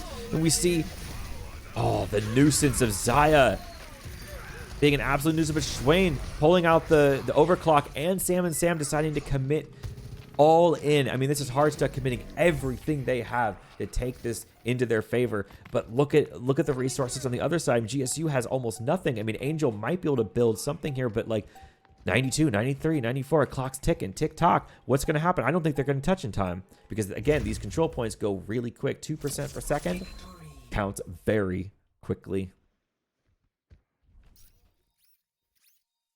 That was awesome. I love Flashpoint. That is such a cool map to watch. It's a huge grab. Absolutely massive grab. I love the timing on it too. On this grab, they were distracted, I think, from Tiny Donut dashing through them and pulling up a deflect. And of course, everyone's going to look at the Genji for just a moment. And while they were all looking at the Genji, he just threw the grab at 3. It was huge. Flashpoint stressed me out, to be honest. Yeah. It is a very fast-paced game mode, I have found. Extremely fast-paced game mode. Looks like we're going to new Queen Streak for the push map. Also, hello and welcome in 18 viewers. All very nice to see you. This is a scrim. It's a low master scrim between Hardstuck and GCU Club. It's been an absolute pleasure to watch this scrim. And if you're looking, this is a little higher rated than the scrims we host on our server here. Looking for gold scrims. Looking for gold scrims is a scrim finding server. You can find our Discord in the description below. And we host scrims for anything 3K SR or below, or I should say Diamond 5 or below. Mostly gold and plat. Just on that cusp of diamond. That's normally what we do. But today, for fun, we're featuring a scrim of a higher caliber because we actually know Hardstuck. They've been playing in some of our tournaments in the past, so we're just welcoming them in and seeing how they've improved since they've joined in our Winter 2023 tournament. Really good to see the improvement. They are playing fantastically tonight. And I should say GCU is also playing very fantastically tonight. They are putting up a really good fight against Hardstuck. These are really close scrims, especially if you look at that last fight in Gibraltar. That was insanely exciting. That was a very long fight, very cockroached. And I want to see more of that. So we might see that here on New Queen Street. New Queen Street has been sort of notorious for those really crazy fights, like longer fights. And also, but it's also kind of a blowout map too. There can definitely be some like really strong momentum, unlike any push map really. So we'll see. And also, like, you know, Junker Queen is pretty good on New Queen Street. And we did see a little bit of hint of Junker Queen from GCU on Servasa. So maybe they're going to pull that out again. Although there does seem to be a pattern where Big Suck swaps from whatever tank they're playing onto Orisa eventually. So maybe they just run the Orisa. Who knows? Not quite sure. I bet if we are going to play this new Queen Street, I'm assuming we are, then I'm assuming we're probably going to see dive again from Hardstuck. Probably. We shall see. Like we are going to be heading into New Queen Street. Traveling to New Queen. Ready. Put me in, coach. Let me cook on the dive. I don't know about that. You're gonna have to ask Wayne on that one. Here we go. There's no way Angel actually rolls out on the Lifeweaver, right? Let them cook. Let them cook. Haven't seen many people spamming that duck to help Hardstuck. Where's that meme gone? That's what I want to know. We see Pharah with no mercy, but instead Angel on the Lifeweaver, probably just for fun. Probably going to swap to mercy before actually heading out of the gate. Xayah is trying to kill themselves here, but is getting healed up in the meantime. Uh-oh, almost started the match there, but they added some time. We're seeing not dive, actually, from Hardstuck. We're seeing like a Zarya comp. Like a rush Zarya with a Reaper. Yeah, we're just seeing like Zarya rush. Very interesting. And on the other side, we're just going with a Orisa. I don't think they're going to stay on the Lifeweaver. Maybe. But yeah, just like it looks like pretty much like a full spam comp coming from GSU side. GCU, sorry, GCU. I'm sorry, but I'm sorry if I've been messing that up this entire scrim, honestly, because I probably have. I tell you, I've had a really long day today. I hiked 9 miles, went 20,000 steps. It was a very long day for me, so I might be a little out of it.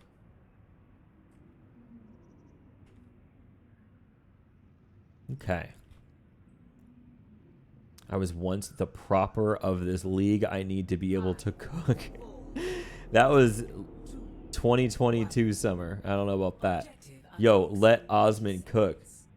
Get them hikes in hell yeah, dude, every weekend. All right, it looks like I said, Angel is going to swap over to the Mercy. They're not going to stick on that Lifeweaver. That Lifeweaver is a really weird pick, but we are going to be playing this Zarya Rush comp. Let's see Tiny Donut on the Reaper. See what they're going to do against this Pharah, because this does look like this comp is going to be weak against this Pharmacy. In fact, I'm going to watch Xayah, because this Pharah play has been pretty clinical and finding these really strong angles against Hardstuck that they just can't track very well. This pressure against the Baptiste is huge, and that's going to be first pick from Xayah, as I probably expected it to happen. Here, Lucius going to go under incredible pressure here for just a moment.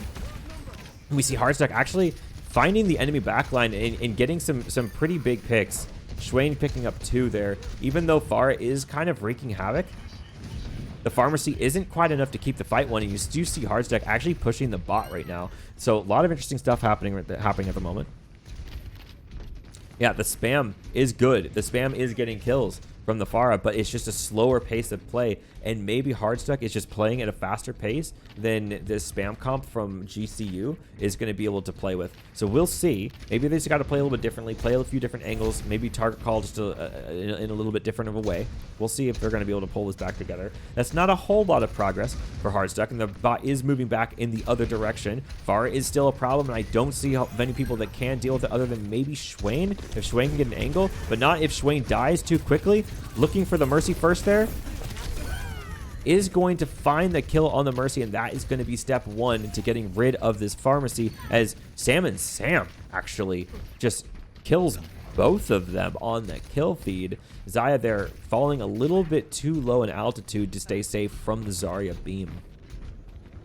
Starting to come up on some ults here, although the ults are mainly in favor of GCU, as they have a barrage and they have Angel's ult coming up here too for Valkyrie, and that is because the Pharmacy has stayed alive for quite a long time. Of course, they've got their ults already. Salient already has a window. Still no ults other than beat from Wayne on Hardstuck's side. So here comes the Valkyrie, here comes the beat in response, and I imagine as soon as that beat is over, we're going to see Xayah do a barrage. So we're going to take a look at Xayah here. He actually Zaya is staying really far away. This spam coming from a long distance and not really the angle they wanted to play. Angel dying to Swain there. And the momentum's over. There's no barrage that can happen to me. Or 2 down from GCU side. The momentum insanely highly in favor of Hardstuck at the moment. You do not want to see Big Suck going down there either. And now the ults are pretty much even at this point. And I imagine this barrage is going to be insane. I'm not sure what the response is. We'll see. Actually, it was too far away. Did too much. Oh my. Oh my lord. A huge Death Blossom there from Tiny Donut on a huge Reaper flank. Able to just kind of rip through the entire enemy team. We love seeing it.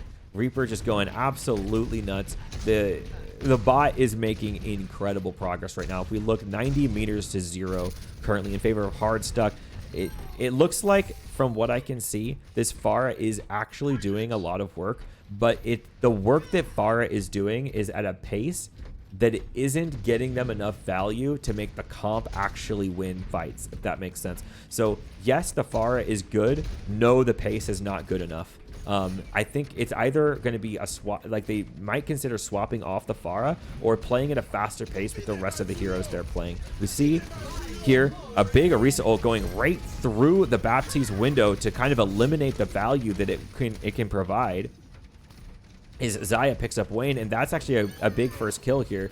We see Tiny Donut just running away with the robot so that they can...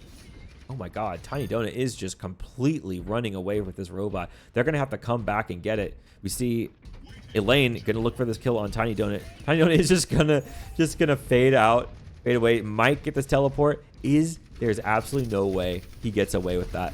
He even picks up the lamp, although Nathan has to die in order to lamp Tiny Donut, and Tiny Donut does end up going down there, so potentially overall probably a misplay, unfortunately, from the Hardstuck team.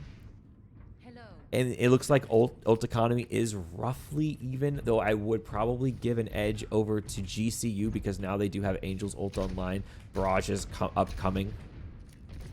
This fight does look like it might be difficult for Hardstuck, and maybe they're finding their momentum over here from GCU. Maybe GCU is trying to figure out what's going on. We see a grab coming out, and it is not eaten, but GCU does get all of the goods. Doesn't matter how good your grab is, Sam and Sam, if unfortunately your team isn't able to follow up in the right way, and it does look like the right counterplay did exist here for GCU. They were able to play around that grab pretty well. And they're able to pick up their lost teammate with Rez. So there's not even like a loss. Even though they did lose 1, they are still playing with 5 people right now. So I think they are, right? Yes, they are playing with 5. Excellent stuff. We still got Zaya with the barrage coming up. We see Hardstuck kind of just not really knowing where they want to play this. They're not going to even be able to touch this. They're going to get the butt scratch here. That's going to be forward spawns available now for GCU, making things a lot harder for Hardstuck. They're going to go with an aggressive beat. Going to go brawling in. Sam and Sam going to go high energy here, get as much as he can. Going to go super far deep. And Arisa's got to do something. It absolutely has 0 defense against the high charge beam. Nathan kills Elaine. They're going to res Elaine, or resing Salion. But the picks are just coming in. The Brawl, a little bit too much. They were actually able to get to that corner. You know, Brawl is really good around these corners, right? And if they are able to get into that corner space without losing too much of their resources, and they are able to commit all the resources to the actual Brawl that happens on the corner, that's when Brawl looks really good. And in that case, that's how they did it. You know, they had a really high energy. Zarya got into the thick of it without taking too much poke. Really well played. The beat was fantastic there from Wayne. That's why they were able to win that fight so well. We do see Zaya up on that corner up there, creating a little bit of problems, kind of disconnecting Hardstuck. They're kind of like separating a little bit from each other because of this Pharah is kind of actually very oppressive. This window isn't going to do much for them, and Elaine is going to shoot Wayne straight through it and give absolutely 0 shits. Tiny Donut is not going to get the 3K that he got from last time. This barrage might have not been necessary considering the fight was already won. They are going to pick up Big Suck, and this is still pretty clean for GSU. They have all their people alive. Coming into this next fight, Ult economy looking mostly even, maybe a little bit in favor of GCU. GCU. They're still going to make progress on the bot, though. Like, playing this part of the map, they're going to have to win a fight on this part of the map against this Zarya Brawl comp, which is kind of hard because there's a lot of places with a lot of cover, and Pharah does have trouble actually, like, finding the squishies sometimes. There's Tiny Donut just picking up the kill in the tank. Elaine picks up Tiny Donut. Sam kills Angel in the backline. Sam is going deep and actually gets a bunch of kills in the backline again. This Brawl comp is really hard to beat in this space right here. I think that GCU struggles with this fight right here in this space just because of the geometry, because their angles don't matter as much. They're the high ground against them. All these little nooks and crannies in here, it's hard to find the target, and they're really struggling to like target focus and spam the enemy out in time to play against the brawl that they have to income. And here, I think their fight here is pretty good if they just kind of play around this corner. This is good for GCU. Although we do see another great push. We see Wayne going to use Beat to just kind of like overcome the disadvantages that Brawl has walking through the open space like that. And they are just going to be able to push this bot further this way. 1 minute, 20 seconds left on the clock. This is going to be rough. This actually is going to be rough here for GCU to come back from this because, I mean, it's 96 to 72. Like, when push gets to this point in the game, you're not obligated to just win one fight. You have to win multiple fights. So this is going to be a big struggle here from this point forward. They're going to have to be a lot of fight plan for GCU to be able to pull this off. We see Xayah coming up with the barrage. Is he going to be aggressive with it? He's got to do something like right now. I mean, 54 seconds on the clock. They have to deal with Tiny Donut over here in the backline trying to get away. He isn't going to be able to get away. We see the rockets coming in, but I'm expecting to see an aggressive concussion mine here. Yes, to get further over here. This is good. And I think he's holding the barrage because he doesn't need to use it right now. That's good because the fight is already won. They already have the momentum. I mean, clearly Hardstuck is on the back foot right now. They need more of this, and they need more time than just 30 seconds to do it. I mean, they still have to win like 2 fights more, and there's not 2 fights left of clock. That means that we are going to see an overtime push, very likely. Although we are also going to this part of the map, and I love seeing what I'm seeing from Xayah here. He understands the weakness that this position is hard to like poke them out from, so why not hold the position yourself? Good heads up play there for a moment. Although Xayah is looking for a sneaky barrage, this could be actually huge. I love what I'm seeing right now from Xayah.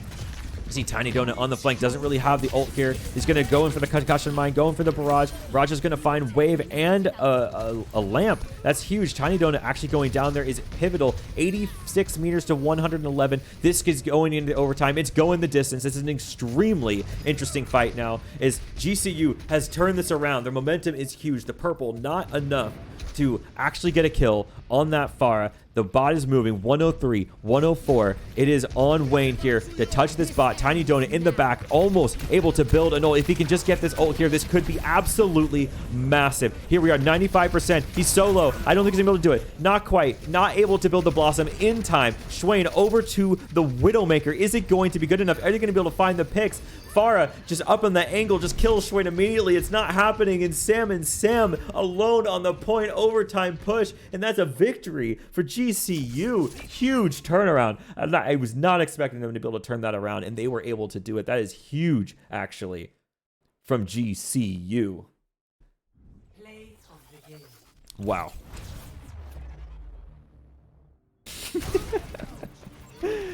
Shit, my points. I have to allow that. Where's my mouse? Oh, yeah. You got it. Shit, my points.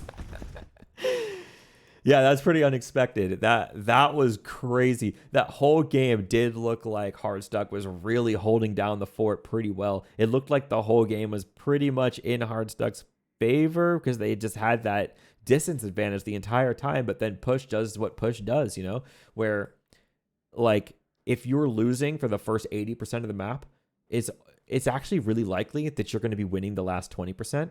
And push has this weird thing to it, right? Let me go back to Caster's deck. Yes.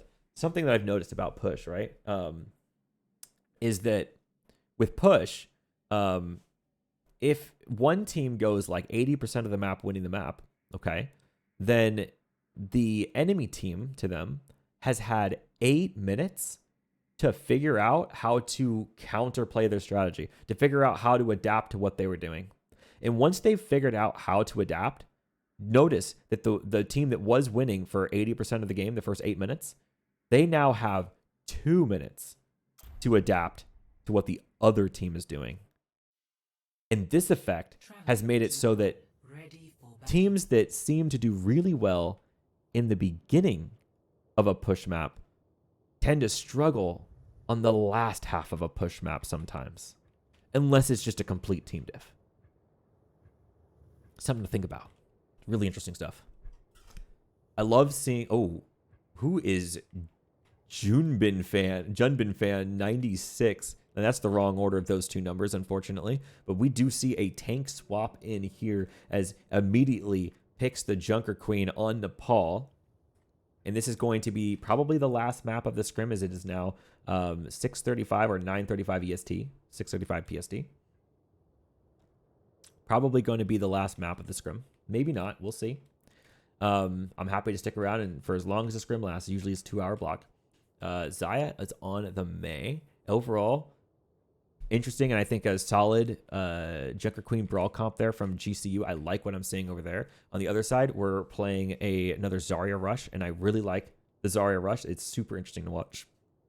I'm thinking about getting a new account and call it Konyuwu. Wait, Kowonyu. Don't you already have Konyuwu? Is that why you're going with that one? That's absolutely ridiculous. You're pretty funny. I wonder which. Junbin fan 96 actually swapping over to the Ramatra here, and I think both Ramatra and Junker Queen are good choices. I'm not sure actually if Junbin fan 96 on the Ramatra is a better choice than the Junker Queen. Although I will say I do like Ramatra on this map. A couple things is, I just like Junker Queen too, because imagine Annihilation pushing onto point is like a really easy way to take back point. And it's a really easy fight plan to come up with to even jump off of this with Annihilation and have speed boost. There's a lot of play with that. But at the same time, imagine Junker Queen coming out of here out of nowhere and just jumping off the edge and going for a rampage off this way, purpling the entire enemy team. That's also a really big play that you could see at this level, a really big fight plan that's, I think, easy to plan out. Yes, getting the OO for my ooh. That's hilarious. Perfect. Thank you. So I think both are good. Now, Zen Lucio, no way that's happening, right? Definitely you're playing Baptiste here. The Zen, I'm not saying the Zen is bad, but I think this comp plays Bap Lucio. I think it just plays Bap Lucio. Definitely in control. I mean, you really just want to, it's constantly a phase where one team has defender's advantage and the other team has to attack into it. And if you have to attack into it, I mean, don't you really want the speed boost? And if you play the speed boost, don't you just you just can't afford to play the Discord Orb because that's not enough healing. And so don't you the speed boost is everything, right? You can come off here, amp speed into Annihilation, clear fight plans, amp speed into really far-fetching Blizzard on the backline, kill backline, lots of stuff can happen, but no way they're actually going to roll out. No, they're not. Angel makes the correct choice here, swapping over to the Baptiste. Not going to play Zen Lucio. I was going to say, that would have been really, really weird, seeing that from them. He's going to get to the point first, and it does look like first touch is going to come from Salian. So Saliun, however that's pronounced, is able to get there first and is able to take the crown for Lucio rollout king in this lobby currently. Sam goes down really early there. Which is going to force Hardstuck to just go back to spawn. And Sam immediately swapping over to the Ramatra to match it. And we see Wayne also swapping off the Lucio over to the Ana. So their strategy here is not to speed to point, but to create a push opportunity by landing a massive purple on the enemy team. They still have to play against the defender's advantage, where Xayah gets to have the opportunity to wall them off. And that's where these big fight wins can come in for GCU. They really have to play around. Both teams have a wall, but defender's wall is almost always more devastating. This wall doesn't cut anyone off. Junbin fan is able to actually just not die to that. This wall is pretty big though, forcing Nathan to jump on top of it, not actually creating the isolation needed. There's a big purple, but no follow-up, I don't think. And so it's going to be rough. The wall's already down here for Tiny Donut. The wall's down from the other side too, so no walls to be playing with. Although Nathan picking up the lane there, pretty big. That's a massive purple, because this one can be followed up on if they're going to take the initiative. Although Swain is down, and that wall is going to be a retreating wall. Wow. And so lots of opportunities there. I think some big purples came into play, but it's just the follow-up wasn't there. And you're definitely noticing the difference between one team having Lucio speed boost and the other team just kind of not having that Lucio speed boost, right? And so here again, we're going to have to play around the wall. Does Xayah have the wall? Xayah does have the wall, so wall is available. You're going to have to play around. They're going to have to do something with it. On the other side, Tiny Donut is also going to be playing with the wall. Lots of ults available. Tiny Donut actually might be dropping a Blizzard right here. Huge ult advantage in favor of Hardstuck. Here is the Blizzard. It's going big. That's a big wall. That's a big freeze. This could be huge for Hardstuck. If we see Sam and Sam pulling out the Annihilation before Junbin pulls out his Annihilation, even though Sam and Sam started on Zarya first. And so that, I think, is a huge turnaround. And I think a huge play from Sam and Sam to be able to do that. Wait. Am I looking at that wrong? How is Sam and Sam back to 93%? Did he use Annihilation? Am I just seeing that wrong? Might be seeing that wrong. I thought he annihilated. I thought I saw a blue aura around him. Maybe I was just completely missing it. You know what the blue aura was? It was a Blizzard. I was just fooled. I'm an idiot. Okay, my bad. There was no Annihilation from Sam and Sam. That was a Blizzard that I was looking at with a muscled out Sam and Sam. Here we come. Here we do see probably a beat going to come from Salient to kind of make this push happen. Although in a little bit of a weird position here. I don't know. This approach is absolutely very weird from GCU. I think that they could have had a lot more momentum if they were more together with it. Here we see the Annihilation now actually coming from both sides. Although the backline kills coming in first for Junbin Fan 96.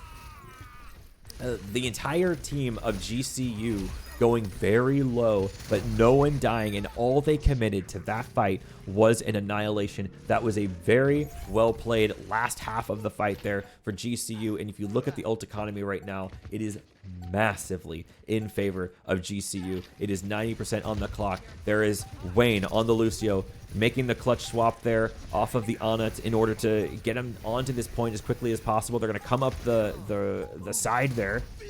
And they are going to be able to touch point to trigger the overtime, but they're going to be able to touch again. Here comes the speed boost, the beat, and all the ults coming from GCU to play around is way too much. The ult advantage steeply in favor of GCU here, and not a goddamn thing that Hardstuck can do about it. I mean, there's only so much you can play around, but when the enemy team has 4 ults to your 2, you are and defender's advantage, you are going to be put in front of a pretty big wall.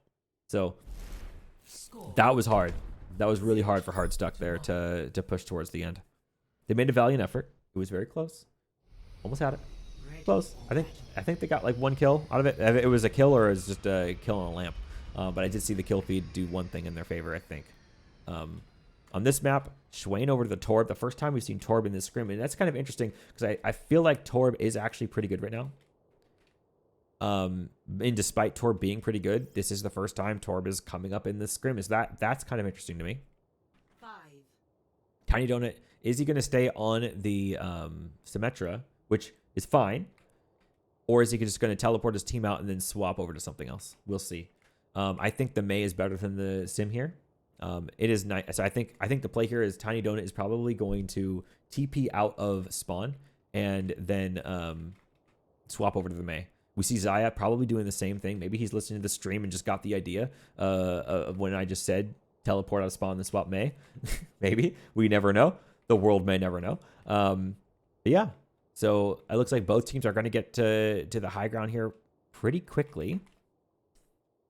It's going to be whoever gets there first. And Swain on this Torb, that's really tanky. Like Torb, I think, is actually a really good play here. The other side of it is that Elaine is on the Sojourn, so that is like the key difference between these comps is like the Torb versus the Sojourn. And I guess it really just depends on who hits their shots. I think the Torb is a lot tankier. And I think I kind of like what Hardstuck is doing here, honestly. I think I would prefer the Torb. Look at that. Boom. Immediate headshot. Torb almost like a Hanzo sometimes with those headshots on the rivet gun. We see both muscles coming out, but Swain coming in with the goods. Kills 3 on this fight. It's absolutely insane. Tiny Donut and Xayah both staying on the Symmetra, not swapping to the Mei. So we're not seeing any Mei. There's no ice walls. There's no Blizzard. Instead, we're just going to see crazy teleport action, and an absolute microwave on point is going to be the strategy for both teams. Neither team switching comps. We do see the turret kind of coming active now, and Hardstuck is going to just be playing on top of this high ground. We see an E from Sam and Sam just kind of throwing onto the point there, and a TP from the back, and actually Sam and Sam doesn't touch point there. So actually lets GCU flip it, and now GCU has suddenly just stolen Defender's advantage. A huge mistake from Hardstuck to allow them to do that, to not be prepared for that play. And here, like, GCU has all kinds of things that they could do in ways that they could approach it, although they are a lamp down, and this does look like it probably is going to go in favor of Hardstuck, despite the misplay. But there's a fight on both sides. We never know. It actually could go both ways. No, Schwain is actually just popping off. Turret manages to kill the enemy tank.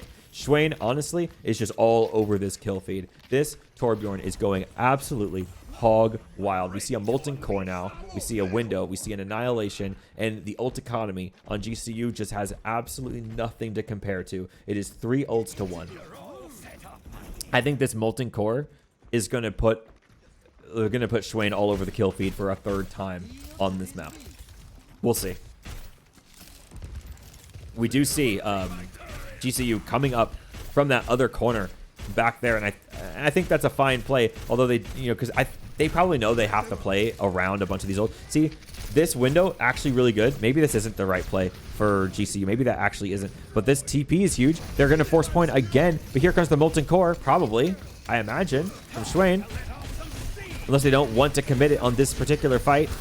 Here comes the beat from the other side. This could be another good Molten Core. He's going to do it. This is the Molten Core, but is it in time? Because it looks like Junbin Fan 96 is able to kill the entire enemy team before Molten Core was able to do the work that it needed to do. Perhaps a little bit too late on the Molten Core, and we do see lots of ults coming out of the woodworks in that one. Wayne does not have beat. Sam and Sam is way away from Annihilation, so we use that one. Nathan doesn't have his ult. Schwain does not have his ult. And on the other side, we see a wall and an overclock, and so I think overall, GCU played that amazingly. Playing around the ultimates and just ulting faster was their key to victory in that situation. We see a big teleport, the Brawl coming into the backline. Are they ready for it? It looks like they aren't able to pick up any kills with that push there. The wall comes down, the lamp comes down. And GCU in a great spot to actually find some momentum here, but they're going to have to do something like right now. They need to find themselves on the kill feed immediately, and there's a lane killing Schwain. It's a big start, 67%. They're actually about to go past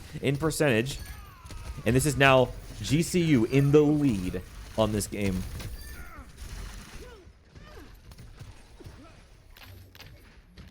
Wow. Okay, so Nathan built a window there almost entirely pretty quickly, and just in that last fight, pretty fast to build the window like that. So it must have been putting in a lot of work. We're gonna take a look at Nathan, because this is pretty much the only strategy they have. They're gonna be jumping into here, finding a window as quickly as possible, dropping as quickly as possible, and that's their game plan. They're gonna have to beat Elaine's overclock. We'll take a quick look at Elaine as well. Kind of going back. Here's Nathan. He dropped his window. Here's Elaine going with the overclock. And the goods actually come in from Hardstuck, and they're able to use the window to get the kills they need. And this is going to push GCU outside. 76% on the clock right now for Hardstuck, as the momentum is insane, pushing him all the way through that choke point in pretty dangerous territory, but the entire team is here. And so it is not actually that dangerous. And the clock is ticking. It is 87% on the clock. The question is GCU going to be able to touch in time? I mean, you have to imagine it's on Salient to probably touch it. Here's the wall. Here comes... Oh, that was a really good E from the Ramatra. And it does look like Salient is able to touch on time. The wall is still paying dividends here, as we see a bunch of picks now in favor of Hardstuck. And I don't see them losing this. Yeah, actually, Wayne goes big there on the kill feed, getting a 2-piece. Really well played there. The wall... Honestly, fantastic timing, because they knew what the enemy team had to do, and that wall was just a huge nuisance. Like, there was nothing that they could do to be like connected. By they, I mean GCU. And so I think really well placed wall there from Tiny Donut. Really close game there as well. I mean, like, there were definitely a few approaches there that were done super well from like both sides. I love seeing all of the TP plays, like the TP like brawl bombs that I'm seeing here, really, really good. Like these are really fast paced. These are in the moment. Like these are not things where it's like you're fight planning it way ahead of time. This is mid-fight fight planning, mid-fight strong shot calling from both sides. Love seeing it. We see Angel flashing over on the Lifeweaver. There's absolutely no way they're staying on that. Angel on the Kiriko. We're still seeing Swain on the Torb. Love seeing that. And Wayne on the Alari. Have not seen a lot of Alari in this scrim. Salion over onto the Lifeweaver now. Can't imagine that's going to happen. Angel on the Zenyatta. I can't imagine that's going to happen. So a lot of troll picks happening here just to screw with me over here on the caster's desk. I'm okay with it. I'll get trolled. That's fine. We'll see. It looks like Sam and Sam going to play the Orisa. That is interesting because if they mirror the Orisa, I don't know. I mean, like, oh, actually, the other tank has been subbed out. So Junbin Fan 96 is not the Orisa we've been seeing in previous maps on this scrim. Yes, Zaya playing mind games with Redding up. Exactly. This will be interesting. Like, very, like, obviously, kind of like a spam brawl hybrid here we're seeing from Hardstuck. And kind of a dive bomb or a brawl bomb comp with like a Junker Queen rush from the other side. I'm interested to see kind of how they're going to do it. I bet that the Junker Queen comp probably gets to bridge faster. And so I don't think they're going to have to worry about the incoming spam lane that's going to be created by the other side. Really, the big problem is going to be playing around the Mei wall. And so it really is going to take positional synchronicity from GCU side to not lose out on the Mei wall, but they have the speed advantage, so they are going to be able to take bridge first. That's almost a guaranteed. And here we see some disconnection here as Wayne almost gets isolated entirely. They have to be really careful about that. Junbin fan does kill Swain, and we see as well a big flank potentially there from Zaya, but it doesn't work out quite because they were able to isolate it with the wall. And we see almost a push off the edge, but Junbin barely saving his own life there. Actually really close. Kiriko on that bridge there, kind of paying huge dividends. Although, look at who's falling off the edge here. Lots of falling off the edge. Kind of some absolute nonsense happening. We see Swain is now back in position, dueling Angel over here on the bridge, while GCU is just picking up this point, although they first have to kill this Lucio. Wayne just staying alive for so long. GCU does finally pick up the cap, and Swain should be backing out to his team so he doesn't get staggered here. Drops a turret inside Mega Room to kind of keep him out of that Mega Room. Overall, it did pay dividends for GCU here to have speed boost and get to the middle faster. Like I said, I think they were going to be able to overcome the spam lanes just because they were able to get there quicker. And that did actually work out for them. Salion to go down. Swain actually picking up two. Swain completely popping off from the bridge over here. It's really cool to see. The turret goes down. And Hardstuck, honestly, does play a really good approach. I think that just coming in from the right side was something that GCU just didn't expect. I think GCU was ready for a fight to happen over here, and I don't think they made the call. The fight was actually going to happen over here and like very spammy throughout the whole map until it was too late. And by the time they already had the angles, Swain already had picked up two. Here, Elaine picking up a pivotal kill on Sam and Sam, and that is going to push the entirety of Hardstuck back towards point. They're going to have to do something about this incoming lawnmower, and I don't think there's anything they can do. That first pick there was absolutely massive. Kevin Fan Club still out here, boys. Well, at least me. Much love. Good to see you. Ooh, messing around the camera there. Really, Sam and Sam cannot die here. That's very important that he doesn't die.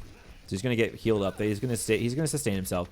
A lot of ults to play into. This Junbin Fan's ult here on the Junker Queen is going to be the most pivotal. 5 ults we're seeing. And I'm also imagining Zaya is going to come in with a pretty big Reaper ult. Yeah. As suspected, that is going to be completely massive. This fight is definitely in favor of GCU, although quite a lot of tankiness as well. Maybe I'm wrong. Like, that looked like way more devastating than it actually was. Elaine does pick up Nathan, though. Still 3 alive for Hardstuck. They're just, like, sustaining themselves, but they only have Lucio for heals at this point. And now there's a Junker Queen on their back. Swain picking up Elaine there is pretty big. And Tiny Donut comes out with a wall that isn't quite to do much with, but Schwain here. Still, Schwain kind of just popping off. This Molten Core is going to pay him huge dividends for controlling space on the point. But is the follow-up there is the question. The turret is kind of doing something. And look how much of a nuisance Tiny Donut and Wayne have been. I mean, they're just sustaining on point for so long, to the point that they are going to actually be able to cap it. Like, I actually didn't see them turning this around. This is really interesting to see. We do see Sam and Sam just completely bully Junbin Fan off of the edge, and that was really funny to see. Wow. That was a crazy, I mean, like, I don't think I was looking at the right parts there of that fight, because I actually thought that for a while that GCU was favored to win that for most of that fight, but it was an interesting turnaround. A lot of cockroaching and just staying alive from the way of Wayne and Tiny Donut to keep pressuring the point there, but it did take a long time too, because you do see 85% on the clock. Tiny Donut picking up Angel is huge. That is healing they absolutely need. So they're going to go ahead and give 10% back on the clock there for Hardstuck and just take the tie draw push in. I mean, it really is just cap the point and then don't let him push in is the victory condition here. We see Junbin Fan, huge ult incoming. I don't know what they're going to do about this. There's no Suzu available for Hardstuck, although he has to stay alive if he's going to do it. There's a Suzu already being used for GCU. They might want that Suzu later on in this fight. Here's the It's Go Time. That's a big purple. This looks like a massive potential fight win here for GCU. Are they going to be able to pull it off? The Blizzard goes onto point to defend them from being pushed in, and the Kitsune rush as Angel pushes onto the point here. Zaya picks up Wayne, and this is just really tanky on point here for Sam and Sam, trying to stay alive as much as possible. How is Sam and Sam alive? They're just not focusing on him in particular, but that fight still is going to go pretty strongly in favor of GCU. Really big fight there. 88%. All they have to do is keep Wayne from touching this point, but he is going to go on the side. The boop, that's huge. 94%. What's your rollout? Can you even touch? He is going to be able to touch. He goes through the pillars, does touch. It's 99%. We are in overtime. He's back. Wayne is actually pulling this off a little bit. That's a huge boop. Actually, it is 4v3. Can they pull it off? Where's the beat from Salia? That's actually a huge beat. Sam and Sam is touching the point, but look at everyone on the kill feed from Hardstuck's side is just dying over and over. Oh no. It's all falling apart for them. And that's going to be a map win for GCU. Well played from both teams. That was super exciting there towards the end. Wayne getting there, getting that overtime for his team. The 4v3 was super close. That was exciting. Really well played from both teams. I think that is the last map of the Scrim, and I want to thank both teams for allowing me to feature them. That was a lot of fun. I want to thank you guys in the audience for watching me, and thank my voice for not dying, because wow, that was a lot of work solo casting a Mastered Scrim. Oh my god, my voice is dying. I just want to go to bed and cough for hours. Oh my god, good Scrim though, guys. Good stream. Good to see you all here. And I'm probably going to do another featured Scrim in about 2 weeks, as I usually do. Every 2 weeks or so on the weekend is when you'll find me doing feature matches, and I will announce them in Lfgs channel. So if you're not in Lfgs, you should absolutely join us so you can catch us on the next one, which will be in about 2 weeks. I love you too, Tiny Donut. Y'all have a wonderful night.